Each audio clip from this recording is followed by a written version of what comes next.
Forward where the soul whispers ancient wisdom. Fellow traveler on this spiritual journey, the moment you encounter these words is no mere coincidence.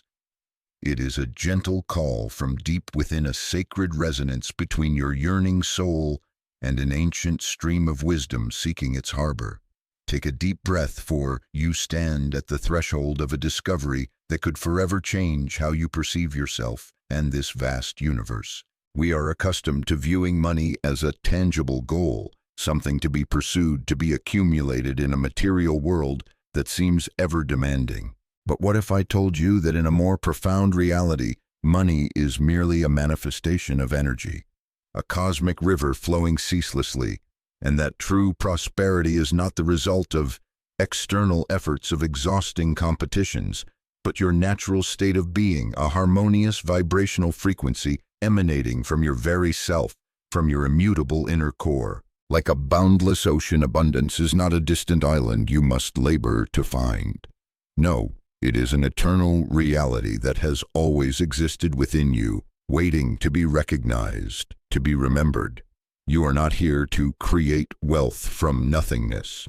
You are here to reconnect with the bounteous wellspring that has been yours since primordial times, to awaken the memory of the natural right to prosperity you carry within. The impulse that guided you here, the feeling that something greater, more meaningful awaits.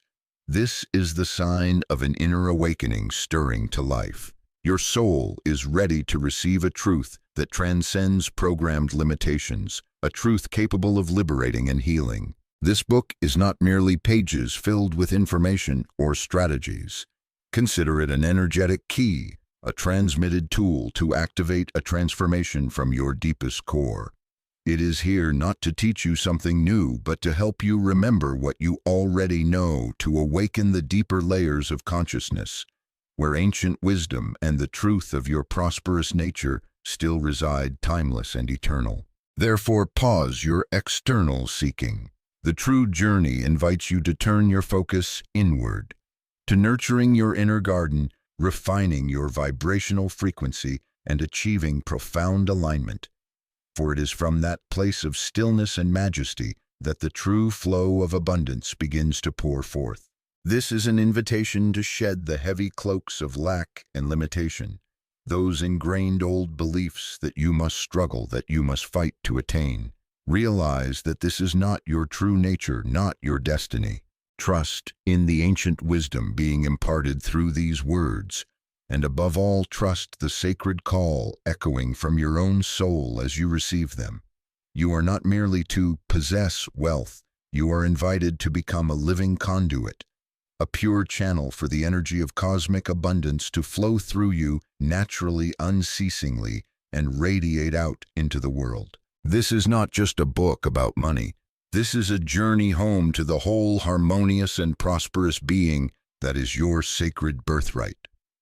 And that journey begins now. Part 1, Returning to the Wellspring of Prosperity, Connecting with Primordial Wisdom. Chapter 1, The Invisible Wellspring of Prosperity. In a quiet little town nestled among gentle rolling hills and endlessly stretching fields lived a woman named Elara. She owned a charming little shop filled with exquisite handmade crafts and time-dusted old books. Every morning, Elara opened her doors with a heavy heart. Though she lovingly tended to every corner, polished each item, and arranged every book with all her affection, the flow of abundance seemed hesitant to visit. The long days trickled by, customers grew scarcer, and worry like a somber gray cloud thickened in her mind. Elara worked harder, trying to devise new promotions, but the more she strived in traditional ways, the more she felt like she was trying to hold onto sand, slipping through her fingers. Prosperity seemed a distant thing, a destination she couldn't quite reach. Then one day, as she stared despondently out a rain-streaked window, a peculiar sensation washed over Elara. It wasn't a clear thought, but more like a warmth spreading from deep within. She suddenly realized that perhaps she had been looking for prosperity in all the wrong places.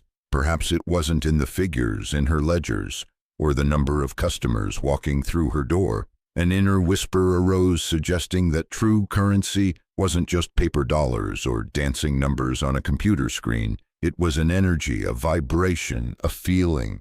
With this newfound awareness, Alara began to change. She no longer fixated on making sales. Instead, she focused on transforming her shop into a haven of peace and pure beauty. She lit scented candles, played soothing music, and most importantly, she cultivated a feeling of fullness and gratitude in the present moment. She looked at her items not as things to be sold for money, but as expressions of creativity and joy. She treated every visitor, whether they bought anything or not, as a treasured friend. Gradually, a miraculous shift occurred. The atmosphere in the shop was no longer heavy with expectation, but became light and inviting. Customers began to arrive not just to shop, but to bask in that special ambiance. They said they felt something different there.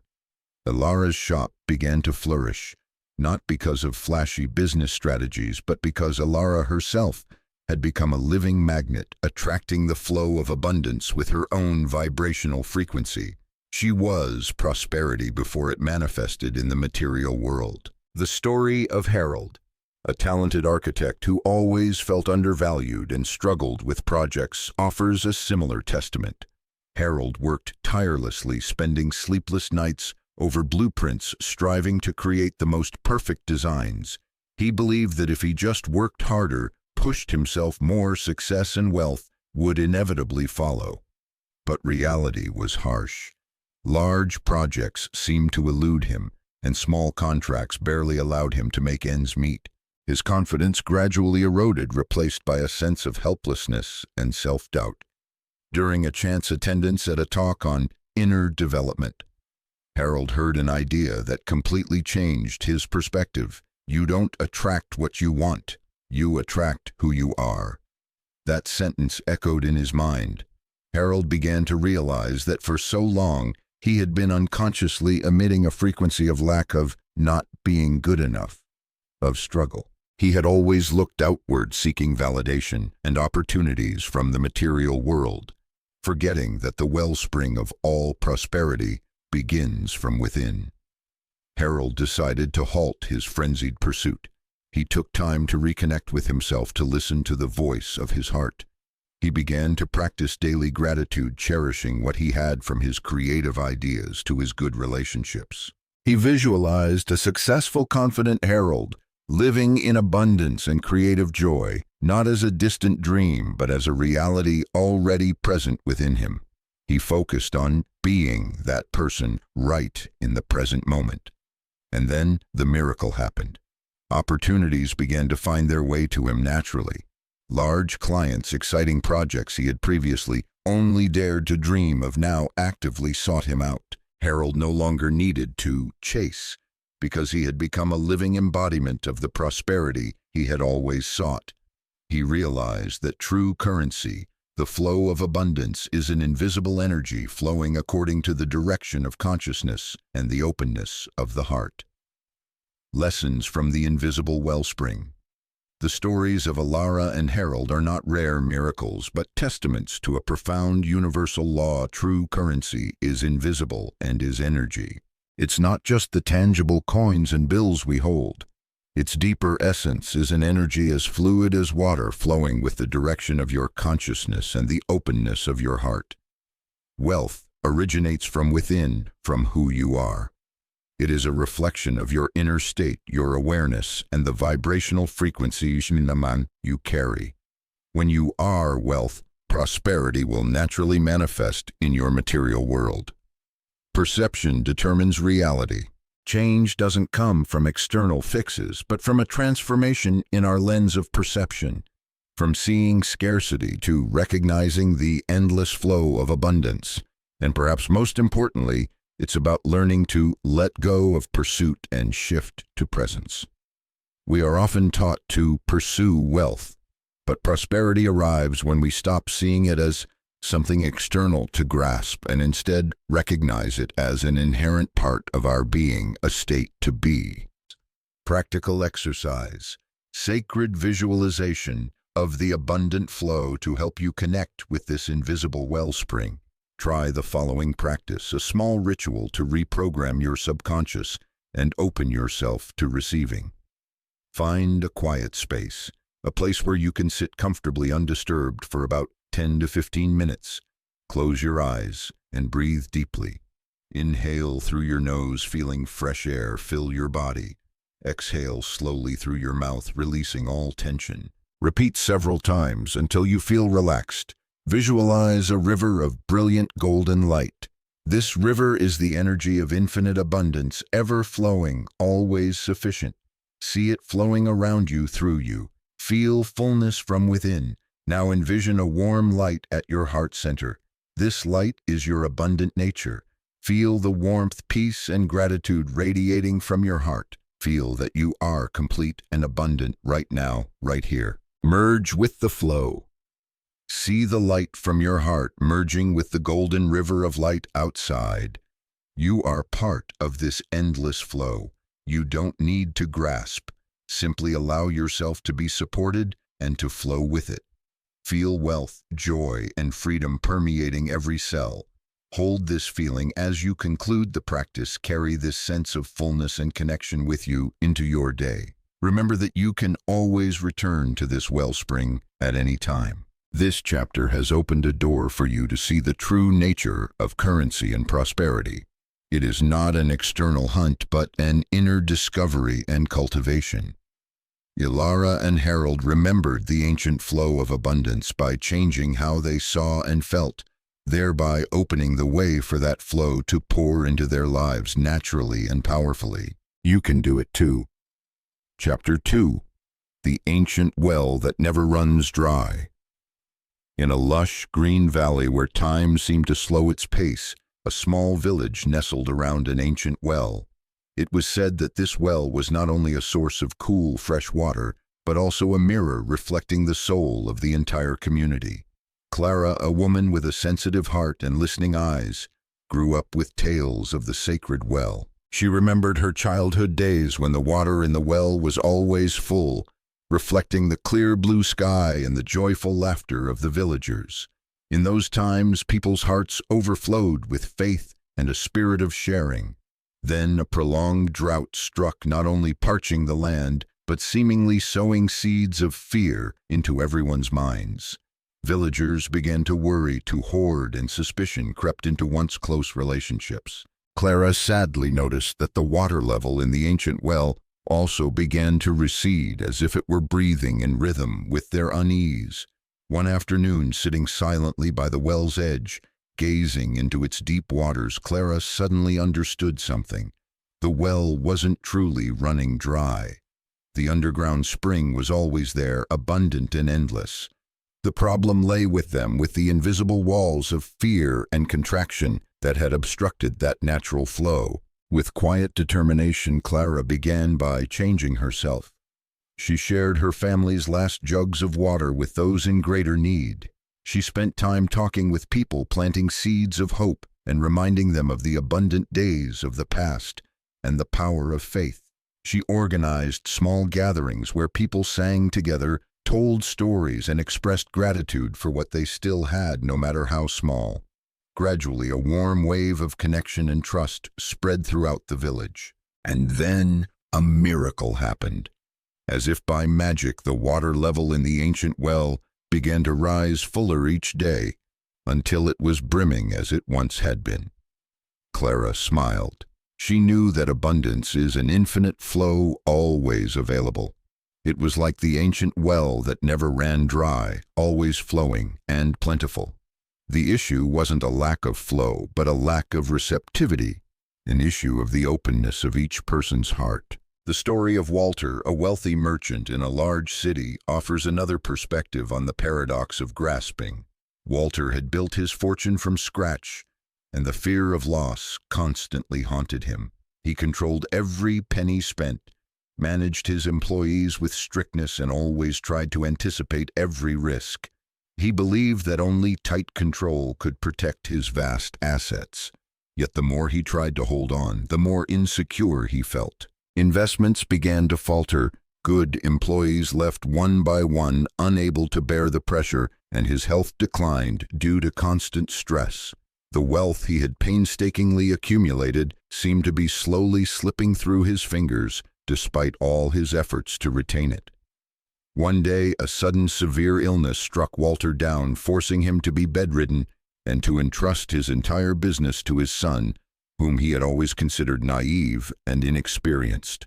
During those days in his sickbed, facing his own helplessness, Walter had no choice but to let go. He couldn't intervene, he couldn't control, and then he began to witness something extraordinary. His son, given full trust and the freedom to act, made bold yet wise decisions. He breathed new vitality into the company, building positive relationships with employees and partners. The business not only avoided collapse, but began to thrive in ways Walter had never imagined. When he recovered, Walter was a changed man. He understood that the more you grasp, the more you lose. Letting go brings fullness. Trying to control, hoard, and direct wealth through fear and restriction only created resistance. Only when he was forced to let go did abundance find the space to operate and grow naturally. Lessons from the ancient well. The experiences of Clara and Walter illuminate an important truth: our inner state shapes the flow. Like Clara's well, the flow of abundance responds directly to our inner thoughts, emotions, and beliefs. Gratitude and openness make the waters rise. Fear and contraction cause the flow to diminish. You are the one who adjusts the valve of this flow. And as Walter discovered, we need to align with the natural flow instead of forcing it. The journey toward prosperity is not a chase or a forced effort. It is about learning to dance with the natural rhythm of abundance, becoming a clear channel for it to circulate freely. The takeaway here is to cultivate an open heart and faith in the infinite. When you expect goodness and sufficiency, you invite it. Simultaneously, identify and release the clenched fists, the fears, the anxieties about lack, or the tendency to want to control everything. These are the barriers that obstruct the flow. Learn to trust, to empower, and to become a pure conduit. The goal is not to get wealth, but to become a person through whom the flow of abundance can easily pass. Practical exercise: merging with the stream. To dissolve resistance and reinforce your faith in the endless flow, practice this visualization and breathing exercise. Choose a place where you feel relaxed. Sit down, close your eyes. Breathe rhythmically. Inhale deeply, feeling peace spread through you. Exhale slowly, letting go of all worries, any clenched fists in your mind or body. Visualize a crystal clear stream. See yourself sitting beside a babbling brook, water flowing gently over smooth pebbles. Sunlight sparkles on the water's surface. Let burdens float away. Whenever a thought of lack, of fear, or any resistance appears in your mind, imagine gently placing it on a leaf and releasing it onto the stream. Watch the leaf slowly float away, carried effortlessly by the current, until it disappears from sight. Feel yourself merging. Now imagine yourself merging into the stream. Feel the coolness, the fluidity, the freedom of the water. You are part of the unceasing flow, always renewed, always sufficient. There is nothing to hold on to, nothing to resist. Carry the serenity with you. When you are ready, slowly open your eyes, bringing the feeling of lightness, trust, and connection with this endless flow of abundance into your daily life. This Chapter 2 has enriched our understanding of the invisible money introduced in Chapter 1. We see that this monetary energy operates as an ancient flow of abundance, always responding to our inner frequency. The stories of Clara and Walter are living testaments to how to remember and live in harmony with this flow rather than resisting it. These are invaluable lessons helping us to gradually dismantle misconceptions about money and wealth and to move closer to living a truly abundant and free life. Chapter 3: The Magnetic Mind. Crafting Your Abundant Reality. In the infinite dance of cosmic energy, there lies an ancient yet often forgotten truth. Your mind is not merely an organ for thinking. It is an incredibly powerful energy transmitting station, a living magnet constantly shaping the reality around you. Every thought you harbor, every emotion you nurture, every belief you engrave about money and abundance creates an invisible magnetic field. This energy field, depending on its nature, will either attract or repel prosperous experiences into your life. Dorothy was a woman with an artistic soul who yearned to attend an oil painting course in another city, but her limited funds were always a barrier. She often sighed, thinking her dream was too far-fetched. One day, while wandering through an old bookstore, she stumbled upon a small book about the power of affirmations. Initially, Dorothy was skeptical, but a tiny spark of hope kindled within her. She decided to try. Every morning upon waking and every evening before sleep, Dorothy would close her eyes, visualize herself happily holding a brush in her dream classroom, and repeat the affirmation, "I am grateful and joyful that I am easily attending this wonderful oil painting course." She didn't just recite it by rote. She strove to evoke feelings of elation and contentment as if it had already happened. A few weeks passed. An old friend unexpectedly contacted her, announcing she had just moved to the city with the art course and invited Dorothy to stay with her for the duration of the course, free of charge. Simultaneously, Dorothy received an unexpected small bonus from her part-time job, just enough to cover the tuition. The door to her dream opened gently, like a magical arrangement. Dorothy was stunned to realize that her mind, with its directed thoughts and emotions, had truly acted as a magnet. Eugene's story is a deeper journey of transforming ingrained beliefs. Eugene was a hard-working man, but his life seemed perpetually shrouded by a somber cloud of lack. He often told himself, "I'm not destined for wealth," or "money is always hard for me." And indeed, his reality always mirrored those negative self-narratives.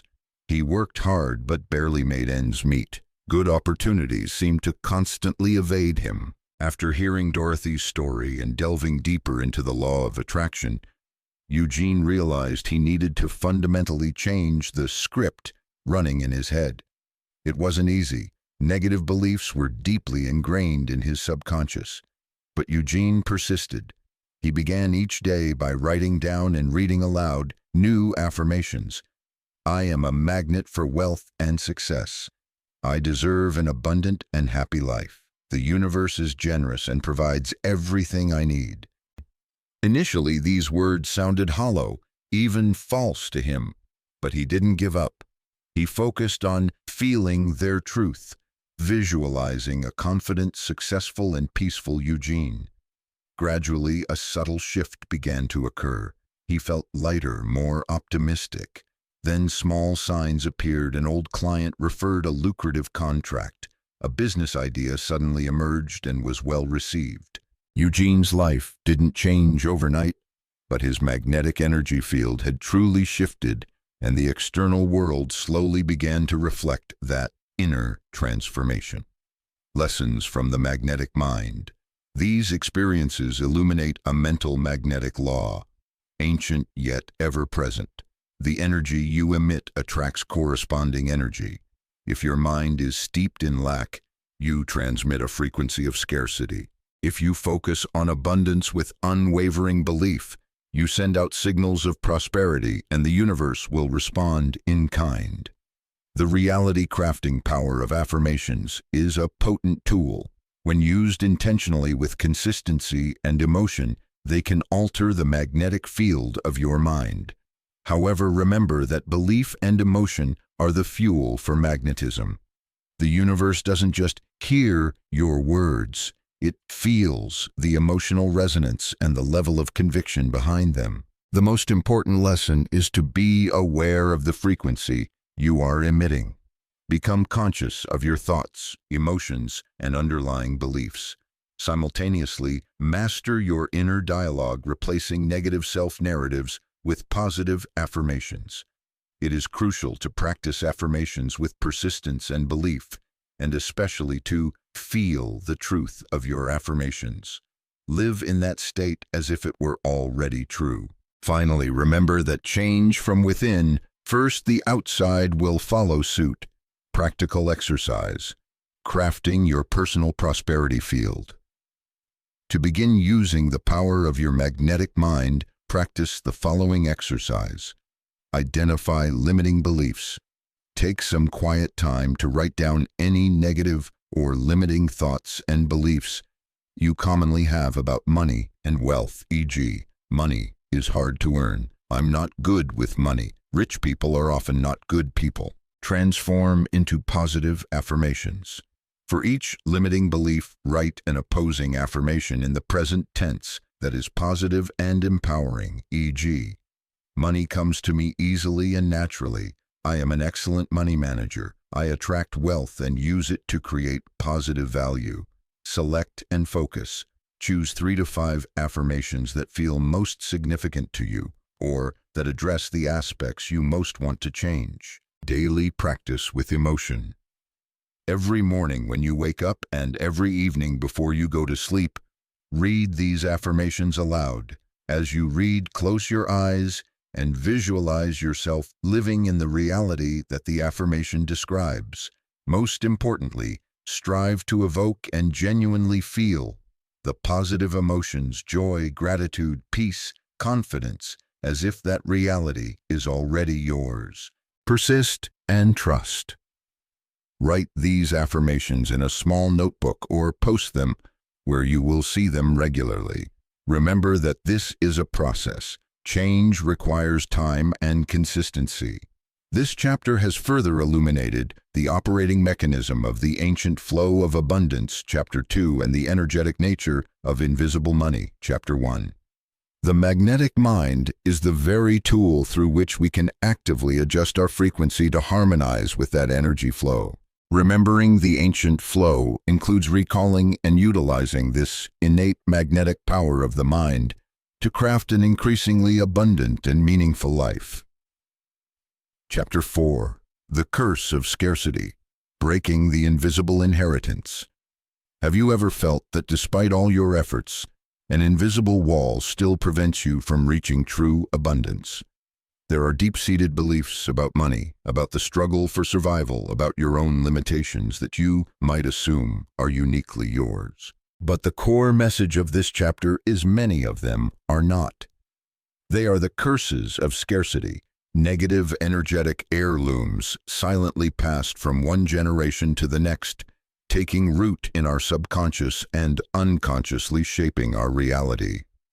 Ruth was a diligent and meticulous accountant. She worked day and night, yet her finances always seemed to be at a just enough level. Images of her parents and her grandparents before them constantly surfaced with worries about money, with sighs of "life is so hard," or "earning money isn't easy." Those phrases, those emotions had been absorbed by Ruth since early childhood, becoming a default part of her worldview. Though not consciously aware of it, she carried within her a belief that life was a series of struggles and that complete abundance was a luxury not meant for her. One evening, while looking through old family photos, a powerful emotion welled up in Ruth. She saw in her grandmother's eyes and in her mother's not only love, but also the deep lines of worry etched by life's burdens. She realized that the fear of lack, the belief in hardship, wasn't just her own story. It was an energetic current that had smoldered through generations. "This isn't mine," a voice echoed from deep within her. "This is a legacy of the past, a borrowed cloak I've unknowingly worn." That was her first moment of awakening, a realization that the universe is inherently, vastly abundant. Scarcity is a false narrative. Scarcity is not a natural law, but an illusion, a collective story created and sustained by minds clouded by fear and limitation. With this newfound awareness, Ruth began the courageous journey to confront and release these invisible chains. And she spent time in contemplation, writing down the phrases and beliefs about money she had heard since she was little. She identified her behavioral patterns: excessive anxiety when spending, fear when investing, guilt when wanting to enjoy something good. She understood these were programmed responses from the legacy of scarcity. Releasing the inherited burden is the key to freedom. Ruth decided she would no longer carry these heavy heirlooms. She performed a meaningful personal ritual. In a quiet space, she visualized the limiting beliefs, the fears of her ancestors, and her own as heavy dark threads wrapped around her. With all her love and determination, she imagined herself gently removing each thread. As each thread was released, it didn't disappear, but transformed into a brilliant golden light, carrying with it understanding and gratitude for the lessons her ancestors had learned to survive. That light was then returned to the universe, granting freedom to her and to her lineage. The power of transformation lies in awareness and the determination to change. After that ritual, Ruth felt an extraordinary lightness, as if a years-long invisible weight had been lifted. She began to see the world through a new lens. Opportunities she hadn't seen before now appeared clearly. She dared to try new things, to invest in herself, to believe in her own worthiness. Her financial life began to improve naturally, not through strenuous struggle but through harmony and belief. She had rewritten her life story, a story of abundance. Lessons from Liberation. Ruth's story shows us the importance of tracing the ancestral echoes in your beliefs. Ask yourself where your deepest beliefs about money, success, and worthiness come from. Are they your own voice or a repetition of the fears and limitations of your forebears? Bravely challenge the truth about struggle and lack. Don't automatically accept that life must be difficult. You have the right to actively shed what doesn't belong to you. Be aware that you can write a new story for your life. Once the curses are broken, you will reclaim your natural right to abundance, realizing that prosperity is not something to be fought for, but is your natural state, your sacred birthright. Practical exercise. Ritual to release energetic inheritance. This is a powerful visualization exercise to cleanse negative energy from the past and liberate yourself. Prepare your space and mindset. Find a quiet place where you will not be disturbed. Sit comfortably, close your eyes, and take a few deep breaths to relax. Connect with your lineage. Gently direct your thoughts to your parents, grandparents, and all generations of your ancestors. Send them gratitude for the life that has been passed down to you. Identify the dark threads. Visualize the limiting beliefs, fears, and patterns of lack and difficulty related to money and abundance that you may have inherited from your lineage as dark threads or energy cords connecting you to the past. Observe them with compassion without judgment. Perform the release and transformation. With strong intention and love, imagine yourself gently removing these dark threads from your energy field. As each thread is removed, see it not dissolve into nothingness, but transform into a brilliant golden light, the light of understanding, healing, and wisdom. Send this golden light back to your lineage with a prayer for peace and liberation for all. Affirm your new freedom and fullness. Take a deep breath. As you exhale, feel the lightness and new space created within you. Affirm to yourself, I release all legacies of scarcity that no longer serve me. I am free to receive and create infinite abundance. I am worthy of a full and prosperous life. Conclude with gratitude. Take a few moments to feel the change, the lightness. Be grateful to yourself for undertaking this healing journey. This chapter has exposed one of the greatest barriers preventing us from experiencing invisible money. Chapter 1, as a positive energy. It is the curse of scarcity that has caused the ancient flow of abundance. Chapter 2, to become blocked and programmed our magnetic mind. Chapter 3, to attract lack. Releasing these curses is a necessary purification step to fully remember the ancient flow, paving the way for a truly free and rich life. Chapter 5, the shadow of gold, healing the resistance to receiving. The journey toward true abundance sometimes reveals unexpected hidden corners within ourselves. Perhaps you've begun to recognize that currency is energy, that the universal flow is always abundant, that your mind is a magnet and that scarcity curses can be broken. But there might be one final barrier, an invisible dam, that could be preventing you from truly immersing yourself in prosperity. This is the shadow of gold, the ancient wound named resistance to receiving.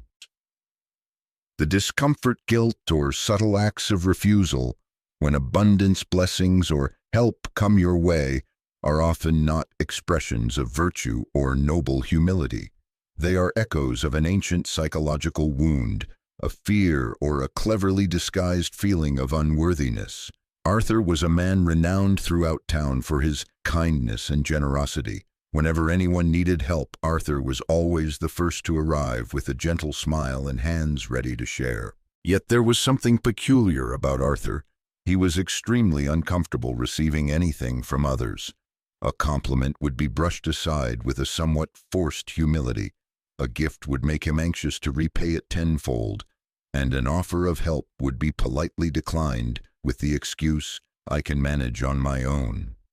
Arthur's life, though outwardly filled with giving, lacked a subtle balance, like a river that only rushes out to sea, forgetting to receive the waters from upstream. He often felt a silent fatigue, an unnameable emptiness. The turning point came one afternoon when Arthur's close friend, a woman named Clara, looked at him with eyes full of love yet equally frank. After Arthur once again refused her offer to help fix his broken fence, Clara gently said, "Arthur, do you know that every time you refuse my help, you not only make me feel useless, but also as if you're saying my affection and care aren't valuable enough for you to receive?" Clara's words were like an arrow hitting its mark, touching a profound place within Arthur that he had never dared to confront. He was stunned to realize that the wall of humility he had erected wasn't to protect his nobility, but to hide a fear of being hurt, a fear of indebtedness, and a vague feeling that he wasn't truly deserving of unconditional love and care. From that moment, Arthur embarked on a courageous journey to heal the shadow of gold within him. He learned to say thank you completely when receiving a compliment instead of hastily denying it. He allowed friends to help him with small tasks and was surprised to see the joy light up in their eyes. He practiced a mirror exercise each morning, looking deep into his own eyes and affirming, "Arthur, I am safe to receive. I am worthy of all good things." Initially, feelings of awkwardness and guilt still arose, but he persistently faced them with understanding and self-compassion. He realized that receiving is a sacred act, completing the universal energy cycle. Just as the earth needs rain to blossom and bear fruit, receiving is as sacred and necessary as giving. To refuse to receive is to interrupt the cyclical flow of life. Gradually, Arthur felt a change. The wall within him slowly melted away. He not only felt lighter, but also found he had more energy to give authentically, no longer as an effort to prove his self-worth. He understood that worthiness is inherent, not a condition for receiving. We inherently deserve to receive abundance. It is the natural right of every living being. And as he opened himself to receiving, he not only benefited himself, but also allowed the universe to express its infinite generosity through him. Lessons from complete reception. Arthur's story reminds us to observe and identify the shadow within yourself.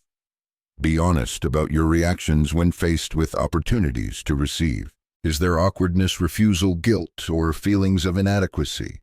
These could be signs that the shadow of gold is at play. Redefine humility and virtue. True humility is not refusing what the universe offers, but gratefully receiving it with an open heart. It is crucial to heal the wound of unworthiness. Bravely confront and heal the root beliefs that you are not good enough, not worthy enough, and understand that receiving is for greater giving. When you allow yourself to be filled, you will have more abundant resources to share and contribute. Your prosperity becomes an essential part of the universal flow. Practical exercise, mirror ritual. Opening to receive, to reset your subconscious break ancient barriers and open yourself to receiving practice. This simple yet powerful ritual. Stand before a mirror. Choose a quiet time and space. Stand or sit comfortably before a mirror, looking deep into your own eyes, the windows to your soul. Connect with your breath. Inhale deeply, feeling life enter you. Exhale slowly, releasing all tension, all resistance. Repeat several times.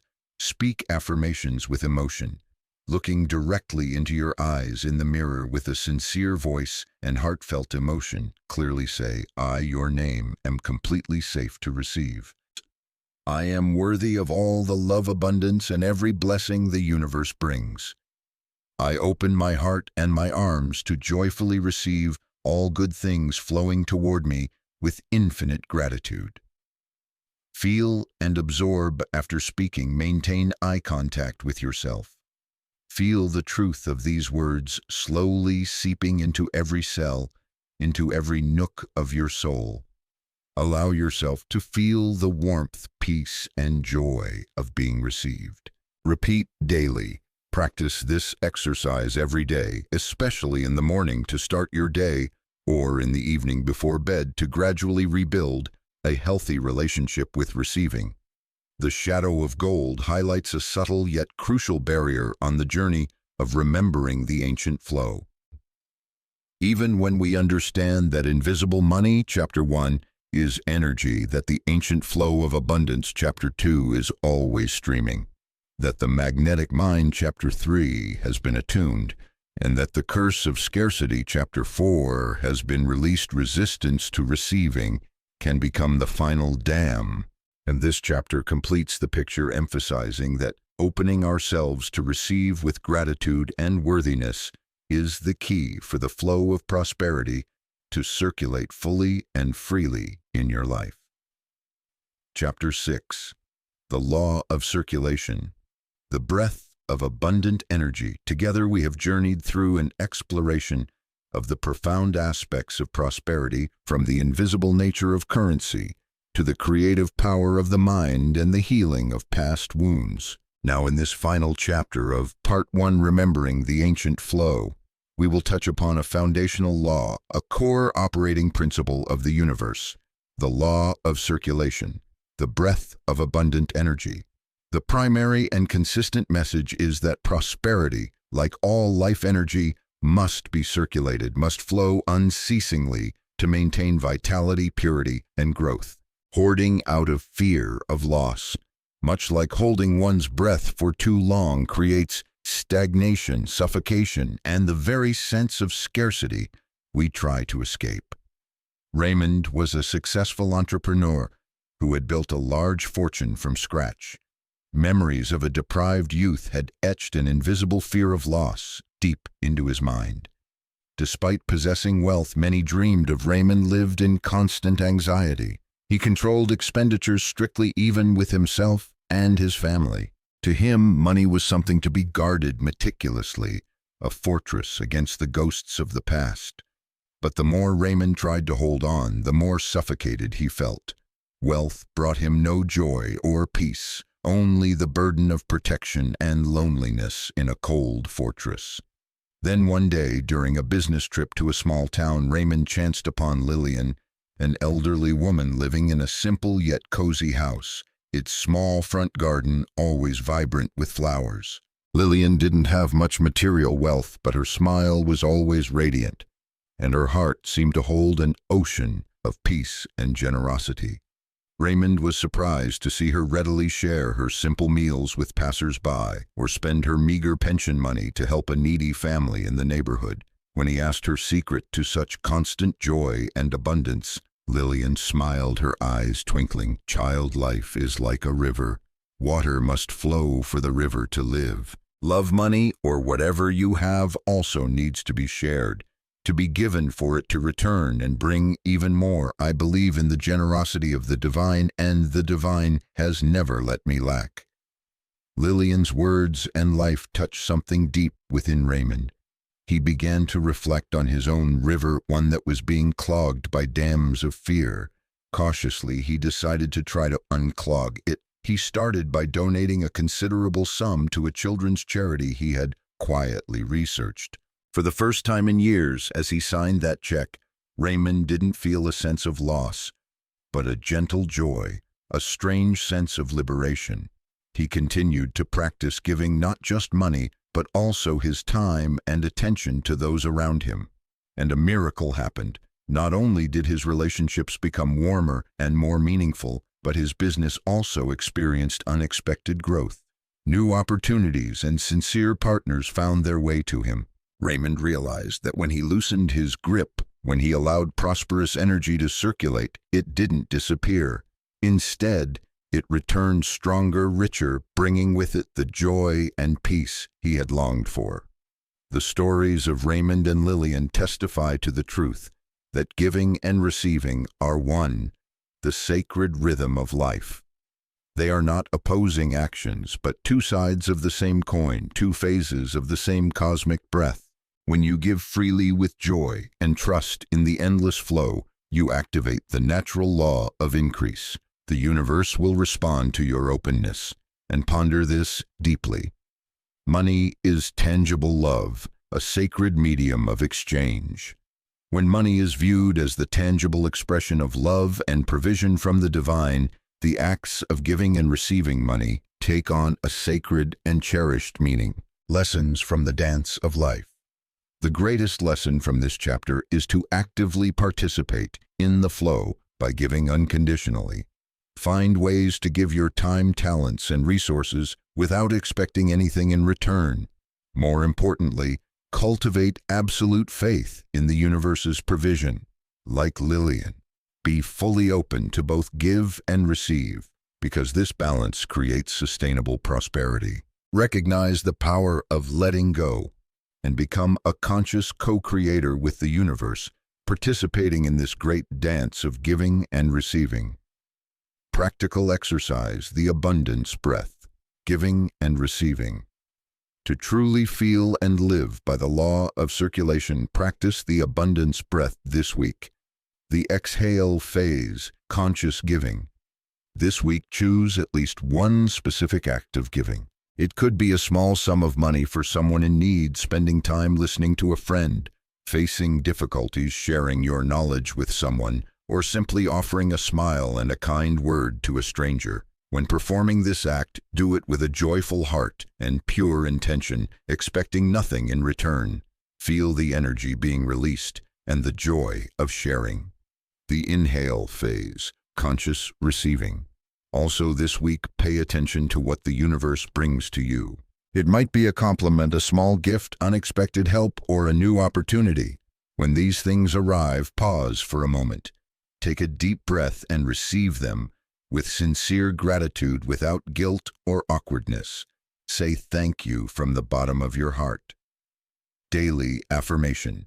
Each morning, take a moment to say this affirmation: I am a pure channel for the universe's infinite flow of abundance. I joyfully give and gladly receive. All that I give returns to me multiplied, and all that I receive enriches the collective flow. Chapter 6 serves as a brilliant high note, a beautiful conclusion to Part 1, Remembering the Ancient Flow. It synthesizes and deepens all the principles we have explored together. Invisible money. Chapter 1 is indeed energy, and this energy must circulate. The ancient flow of abundance, Chapter 2, is maintained and multiplied precisely by this sacred law of exchange. The magnetic mind. Chapter 3, when programmed to believe in abundance, will promote the act of giving with joy, thereby activating the law of exchange and releasing the curse of scarcity, Chapter 4, along with the shadow of gold, Chapter 5. That is, the fear of lack and the resistance to receiving are the very prerequisites for you to fully and freely practice this law of giving and receiving, opening the way to a truly abundant, meaningful, and harmonious life with the universe. Chapter 7, Money. The accurate mirror of your inner self. Throughout this journey of remembering the ancient flow, we have together unveiled the secret veils surrounding the energetic nature of abundance.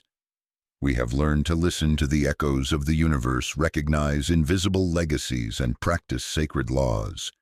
Now, in this final chapter of Part 1, we confront a truth that is perhaps the most powerful and all-encompassing. Money is an accurate mirror of your inner self. Money in itself is not a tyrannical master or an external force dictating your fate. It is a wondrous mirror reflecting perfectly and truthfully everything you hold deep inside, every thought, every belief, every emotion, your secret judgments, and most importantly, your relationship with yourself. David was an intelligent, enthusiastic man who relentlessly strove for success. He had tried many jobs and initiated numerous projects, but his financial picture was always painted in unstable hues, brief moments of flourishing followed by prolonged struggles. David often felt like a victim of circumstances, of a harsh market, or of unpredictable luck. In the hidden corners of his soul, he sometimes viewed wealthy people with a mixture of admiration, envy, and subtle judgments. Fatigue and doubt gradually cast a shadow over his life. One day, during a profound personal crisis, David attended a short retreat.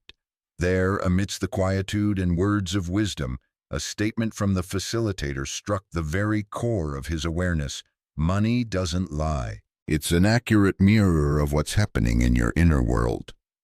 Initially, David felt uncomfortable, even resistant, but then, like an underground stream finding its way out, the scattered pieces of his life began to connect.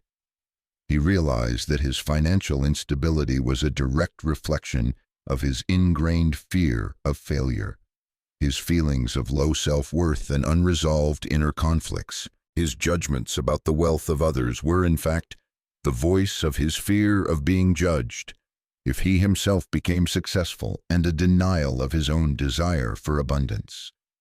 With the courage of one determined to find truth, David began the journey of looking into the money mirror. He wrote a letter to money as if it were a friend, a sentient being. He poured into it all his pent-up emotions, anger, disappointment, fear, his why questions, and his secret dreams. Then he quieted himself, took deep breaths, and wrote a letter from money back to himself. The words flowed like a cool, refreshing stream devoid of judgment, offering only gentle reflection. Dear David, I am not an enemy or a reward. I am just energy reflecting what you believe and feel about yourself, about life. When you are fearful, I become scarce. When you judge, I evade. When you feel unworthy, I cannot stay. Heal your inner wounds, believe in your worth. Open yourself to fullness, and you will see me present naturally. David wept. They were tears of release, of understanding. He realized that your relationship with money is your relationship with yourself. The way you perceive, feel, and interact with money is nothing more than a reflection of your deepest beliefs about your self-worth, deservingness, fears, unhealed wounds, and your own right to prosperity. He also deeply understood that judging others' wealth is pushing away your own wealth, because the universe operates through resonance, not confrontation.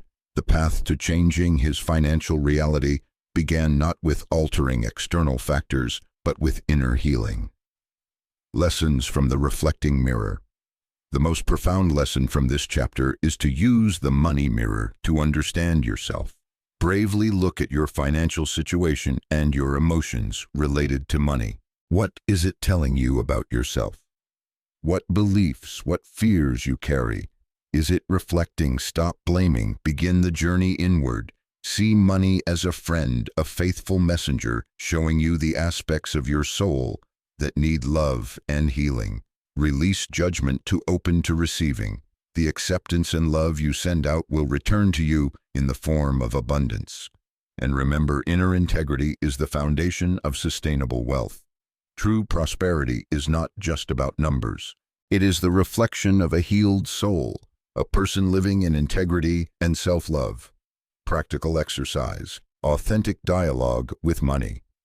The tool of writing letters to money is a powerful method to express suppressed emotions, understand misunderstandings, and build a new relationship with money. One based on respect, understanding, and cooperation. Write a letter to money. Find a quiet space where you can be alone and undisturbed. Take pen and paper and begin writing a letter to money. Imagine money as a friend, a being who can listen. Write with utmost honesty everything you think and feel about money. Your fears, disappointments, anger, desires, misunderstandings, questions. Don't hold anything back. Write a letter from money to you. After completing the first letter, set it aside. Take a few deep breaths, allowing your mind to settle. Now imagine you are money, a neutral, wise, and loving energy. From this role, write a reply letter to yourself, the one who wrote the first letter. What would money say to you? What advice, guidance, or perspectives would it offer to help you better understand your relationship? Contemplate and understand. Read both letters carefully. What do you discover about your deep-seated beliefs and hidden emotions regarding money and wealth? What does your current relationship with money reflect about your inner self? Take time to contemplate these messages. Chapter 7 serves as a keystone connecting and illuminating all the preceding chapters in Part 1. It shows that remembering the ancient flow is not just about understanding the energetic nature of invisible money. Chapter 1, the infinitude of the ancient flow of abundance. Chapter 2, the power of the magnetic mind. Chapter 3, or releasing the curse of scarcity. Chapter 4, overcoming the shadow of gold. Chapter 5, and practicing the law of circulation. Chapter 6. Above all, it is the courageous journey of returning to reconcile with and heal the relationship with oneself. For money is indeed the most honest mirror, fully reflecting that inner journey. When you look into the money mirror and see yourself, with all your beauty, your wounds, your infinite potential, you have found the path back to your inherent fullness. And that is the deepest remembering, the awakening to live a truly free, prosperous, and complete life. Chapter 8. Desire is a sacred calling, the compass to your life's purpose. As we have journeyed together illuminating the energetic nature of money, understanding the universe's endless flow, recognizing the power of the mind, and practicing the sacred laws of exchange, an important question often arises. How do we know if we are on the right path in our quest for abundance and meaning?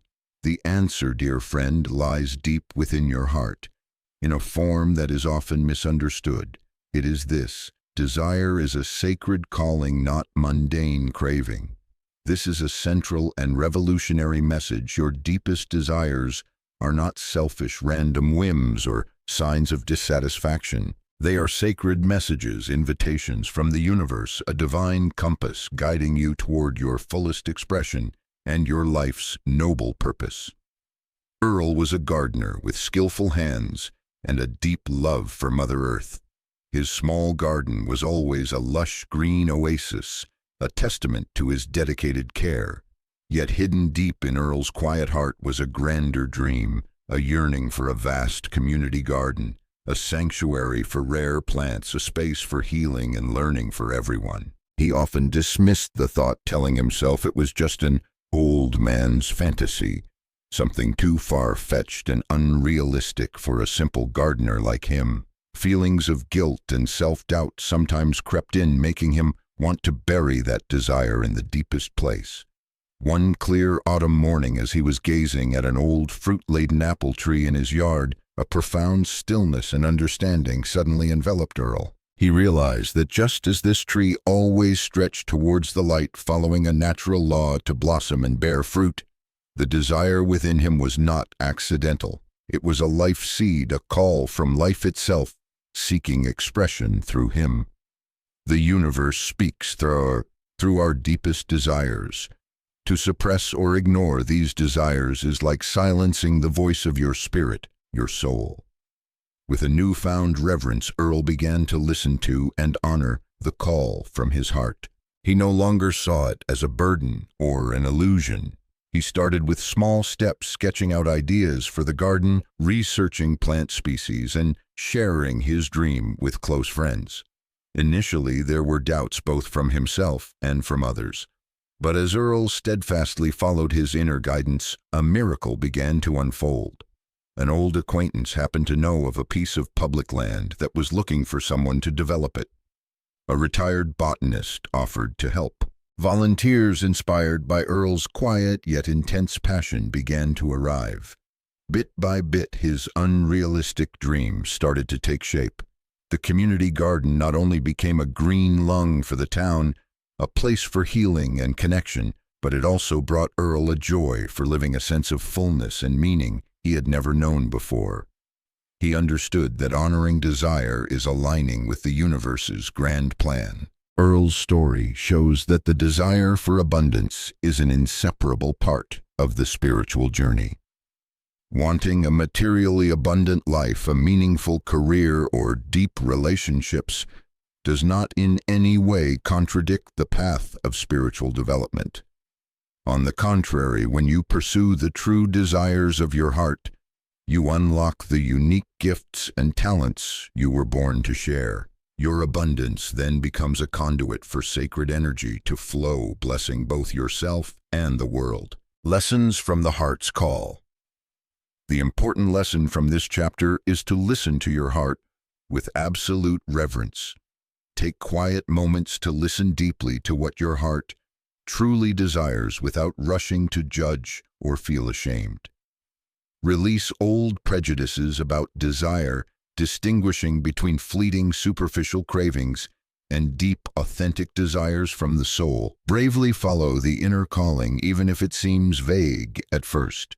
Like Earl the gardener, trust and act upon the promptings from within. See each desire as a sacred seed holding infinite potential, and know that your watering and nurturing it with faith and action will determine whether it blossoms into a radiant reality. Practical exercise: honoring desire, connecting with your mission. To strengthen your connection with inner guidance and honor your sacred desires, practice this simple meditation exercise. Find a quiet space. Choose a place where you feel comfortable and will not be disturbed. Sit with a straight back. Relax your shoulders and close your eyes. Place your hands on your heart. Gently place one or both hands over your heart area. Feel the warmth from your palms. Breathe and connect. Inhale deeply, feeling love and peace fill you. Exhale slowly, releasing all tension, all judgment. Take several breaths. Like this, listen to your heart with your hands still on your heart. Gently ask it, "Beloved heart, what truly makes you sing? What is your deepest, most authentic desire?" If there were no limitations whatsoever, receive the message, be patient and listen. The message may come as an emotion, an image, a word, a memory, or a physical sensation. Don't analyze or judge. Simply receive. Affirm its sacredness. Whatever message you receive, say silently or aloud with reverence, "I acknowledge and honor this desire. This is a sacred calling, guidance from the universe, my soul. I am worthy to explore and express this desire fully and meaningfully." Gratitude. End the meditation by thanking your heart and thanking the sacred guidance that is always with you. Chapter 8 is like a new stream of light, further illuminating an important aspect of remembering the ancient flow. If the previous chapters helped us understand the energetic nature of money, Chapter 1, the endlessness of the flow. Chapter 2, the power of the mind. Chapter 3, releasing limiting beliefs. Chapter 4, opening to receiving. Chapter 5, practicing the law of exchange. Chapter 6, seeing money as a mirror. Chapter 7, then this chapter reveals that the compass to navigate this entire journey is sacred desire. When we learn to listen to and honor these desires, we are not just pursuing personal goals, we are responding to the universe's invitation to co-create an abundant and meaningful life, enriching the great flow of life itself. This is a powerful understanding that empowers each of us to live a more authentic life, a life guided by the infinite wisdom of the heart. Chapter 9. Emotional Frequency, the Native Language. Wealth. Dear friend, after we have journeyed together to explore the nature of currency, the universe's endless flow, the power of the mind, and the sacred laws of giving and receiving, it is now time for us to touch upon one of the most powerful keys, a precious gem capable of illuminating the entire journey of remembering the ancient flow. The central and most potent message of this chapter is emotional vibrational frequency is the native language of wealth. The universe doesn't just respond to your actions or intellectual efforts. More importantly, it resonates with and responds precisely to the emotional vibrational frequency you emit. Joy, gratitude, peace, love, these are not merely pleasant mental states, they are energetic keywords, the frequency that wealth and abundance recognize and are naturally drawn to. Stanley was a diligent and responsible man. He always worked hard, followed all the rules, and strove endlessly to improve his financial situation. Yet no matter how hard he tried, he still felt like he was swimming against the current. Anxiety about the future, an obsession with bills, and the heavy feeling of lack seemed to constantly cling to him. Stanley believed that life was a battle, and wealth was a reward reserved only for those who fought the hardest. One day, while wandering through an old book fair, Stanley chanced upon a small book titled The Melody of the Soul. The book spoke of something he had never truly paid attention to, the power of emotions in shaping reality. It explained that each emotion carries a unique vibrational frequency, and it is these frequencies that the universe listens and responds to. An idea suddenly sparked within him. Could it be that all this time he had been trying to speak to the universe in a language it didn't truly prioritize? Could it be that he had focused too much on action and neglected his own melody? With a mixture of curiosity and skepticism, Stanley decided to experiment. He didn't abandon his work or his efforts, but he began to prioritize something else, raising the quality of his emotions each day.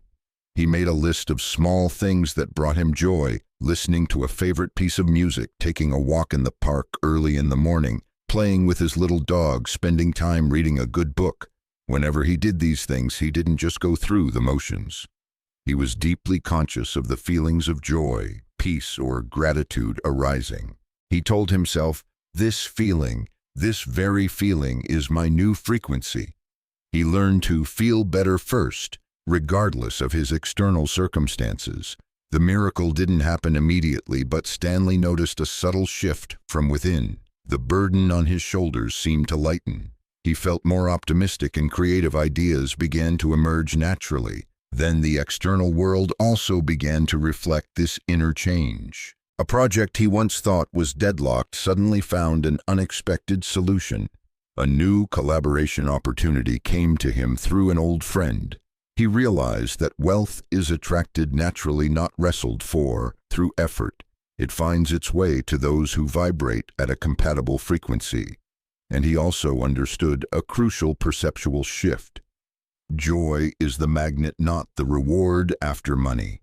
Actively cultivating joy and gratitude had become the powerful magnet drawing abundance into his life. Stanley's story demonstrates that the inner world emotion is the blueprint for material reality.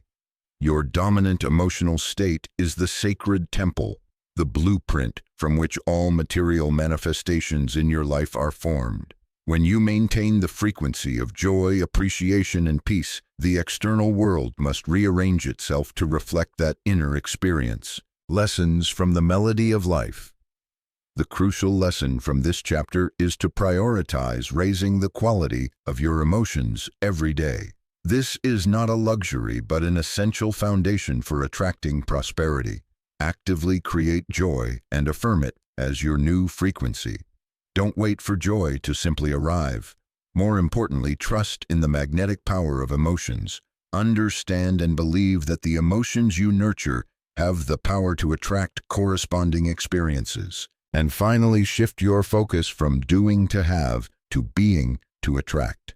Instead of solely focusing on what to do to get money, pay more attention to who you are, emotionally and vibrationally. Practical exercise. Daily frequency upgrade.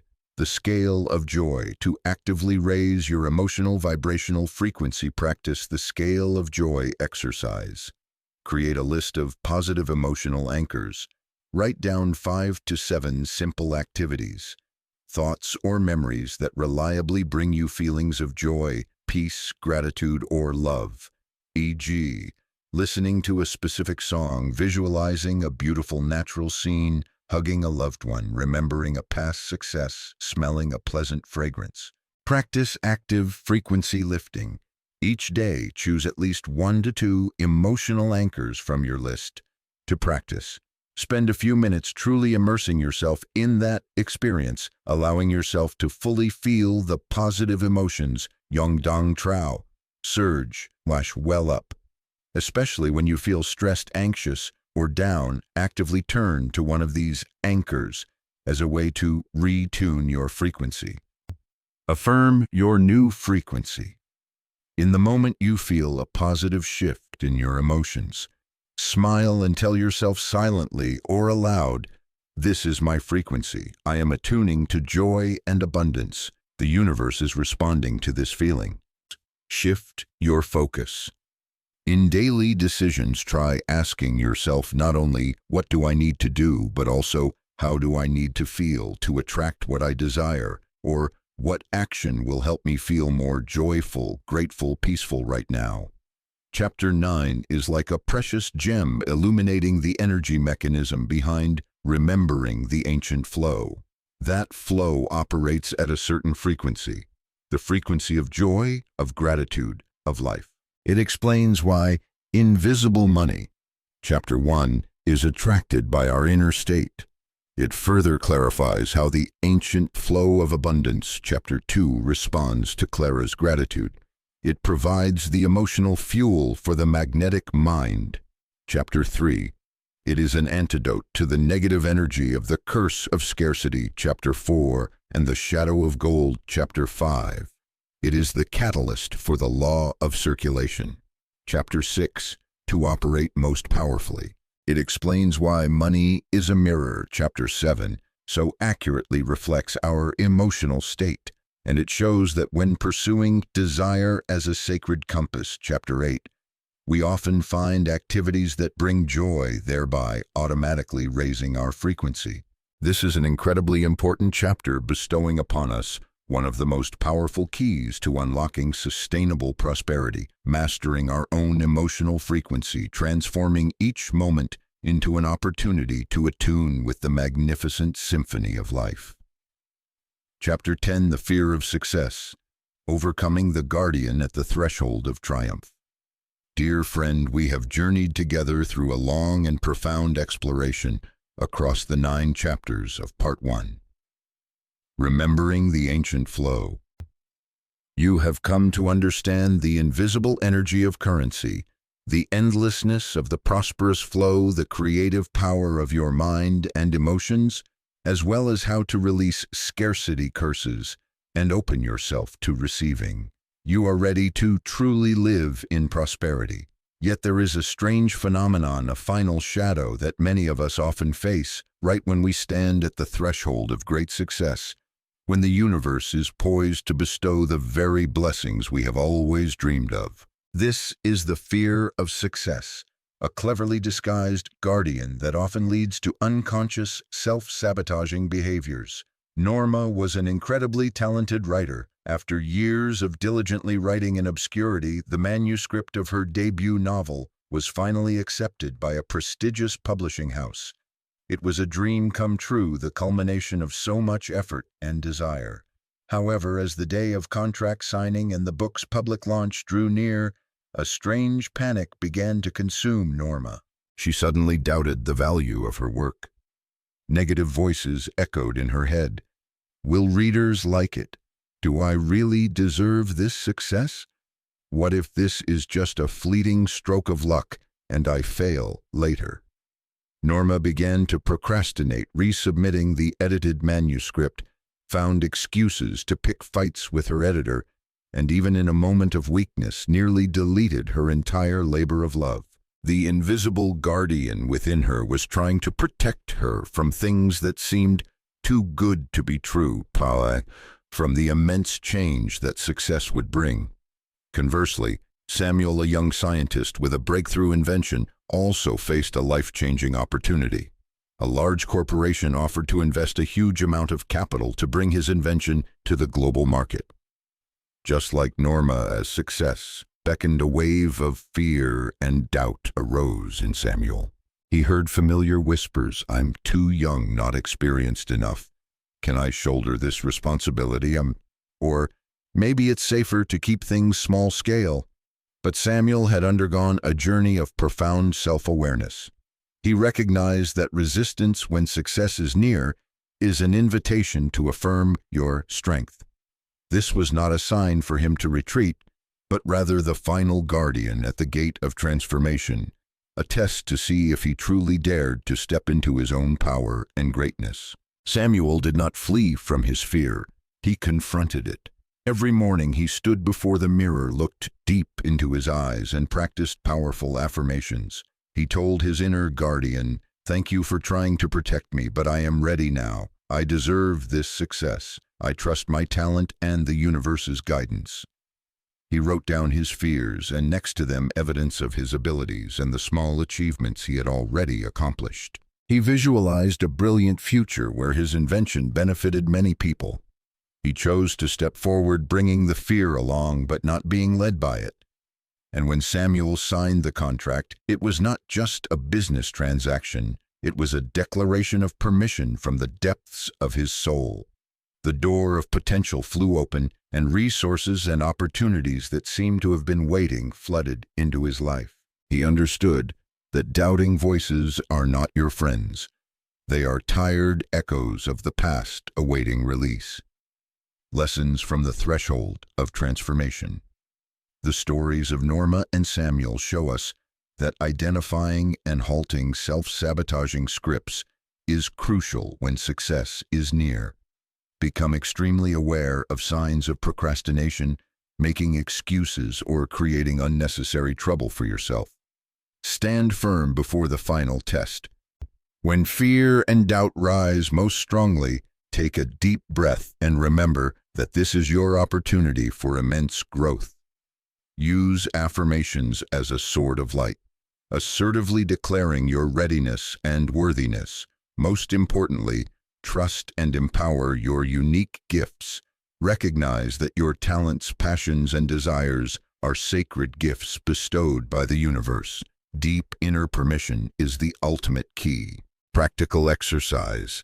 Declaration of readiness at the threshold of triumph. This is a powerful practice to reinforce inner permission and overcome the fear of success. Stand firm before the mirror. Choose a time when you can be alone and undisturbed. Stand tall, looking deep into your own eyes in the mirror. Deep breaths. Inhale courage. Exhale all fears and doubts. Repeat 3 times. Affirmative declaration. Speak aloud clearly and with all your conviction, "I am ready, right now. I am fully ready to receive the greatest successes and the most wonderful blessings life has for me. I am worthy of all good things. I am worthy of prosperity, joy, and fulfillment. I trust myself. I trust my talents, wisdom, and inner strength to manage success wisely, joyfully, and for the highest good of all. I release all fears, all doubts, all self-imposed limitations. They no longer have power over me. I give myself permission to shine brilliantly. I give myself permission to live an extraordinary life. The door to my magnificent destiny is wide open. Feel the power. Maintain eye contact with yourself in the mirror for a few more moments. Feel the power of these declarations seeping deep into every cell, into every layer of your energy. Smile at the wonderful person you see. Chapter 10 is like a final lever, helping us to spring open all remaining obstacles to fully remember the ancient flow. After understanding the energy of invisible money, Chapter 1 The endlessness of the ancient flow of abundance. Chapter 2, the power of the magnetic mind. Chapter 3, releasing the curse of scarcity. Chapter 4, and the shadow of gold. Chapter 5, practicing the law of circulation. Chapter 6, seeing money as a mirror. Chapter 7, honoring desire as a sacred compass. Chapter 8, and attuning to the emotional frequency of wealth. Chapter 9. This final shadow is precisely the confrontation with the fearful ego which dares not accept what one deserves. Overcoming the fear of success means you have completed the transformative journey of Part 1. You are ready not just to remember, but to truly live in the flow of prosperity freely, fully, and powerfully. Congratulations on reaching this point, and welcome to a more radiant new chapter of your life. Part 2. The melody of a new reality. Living in tune with and reveling in the infinite flow. Chapter 11. The alchemist of the mind. Transmuting scarcity into golden abundance. Dear friend, welcome to Part 2 of our journey. A new space, a new dance where we not only remember the ancient flow, but also actively and consciously dance with that sacred flow. If Part 1 helped you understand, cleanse, and open yourself to the energetic nature of abundance, then Part 2 will equip you with the tools and awareness to become a powerful co-creator, an artist of prosperity. And the central revolutionary message for this opening chapter is, you are the alchemist of your financial destiny.